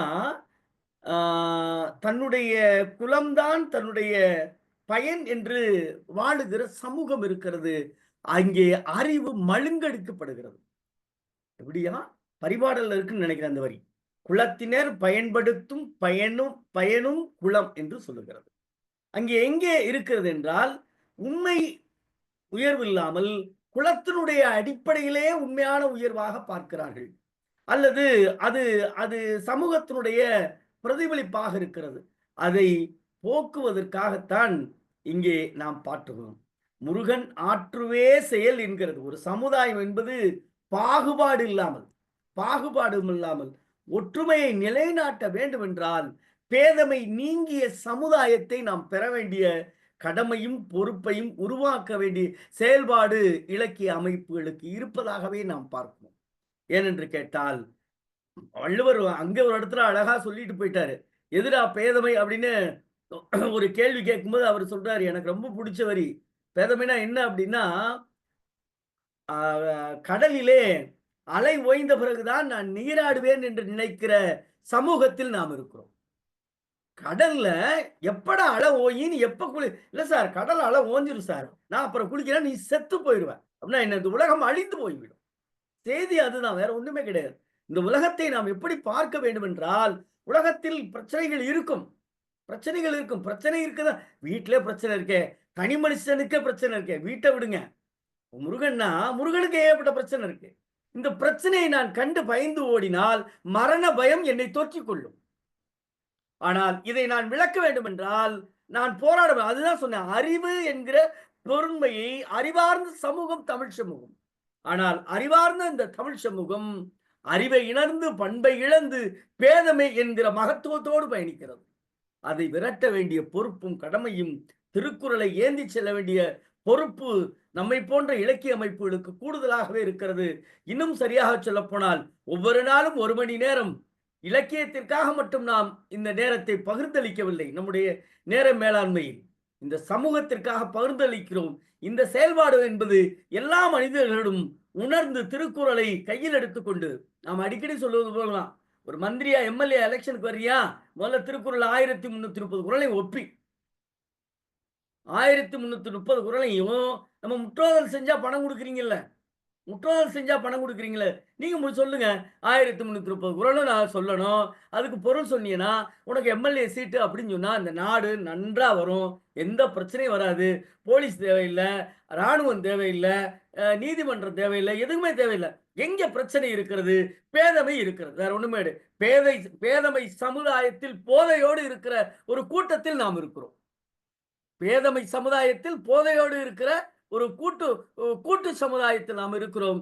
இதை நீக்க வேண்டிய பொறுப்பும் கடமையும் இருப்பதாக உணர்ந்தே நம்முடைய தமிழ்நாடு கலை இலக்கிய பெருமன்றம் தோழர் ஜீவாவினுடைய கருத்துக்களையும் எண்ணத்துக்களையும் சுமந்து கொண்டு நம்முடைய பொதுச் செயலாளர் மருத்துவர் அறமையா அவருடைய சிந்தனையினுடைய செயல் வடிவத்தால் இணைய வழியால் நாம் இணைந்திருக்கிறோம். தோழர்களை, நாளைய தினம் இரவு 8 மணிக்கு நாளும் ஒரு அதிகாரம் என்கிற தலைப்பின் கீழ் தமிழ்நாடு கலை இலக்கிய பெருமன்றம் உங்களோடு நன்றியும் வாழ்த்துக்களும். நன்றி.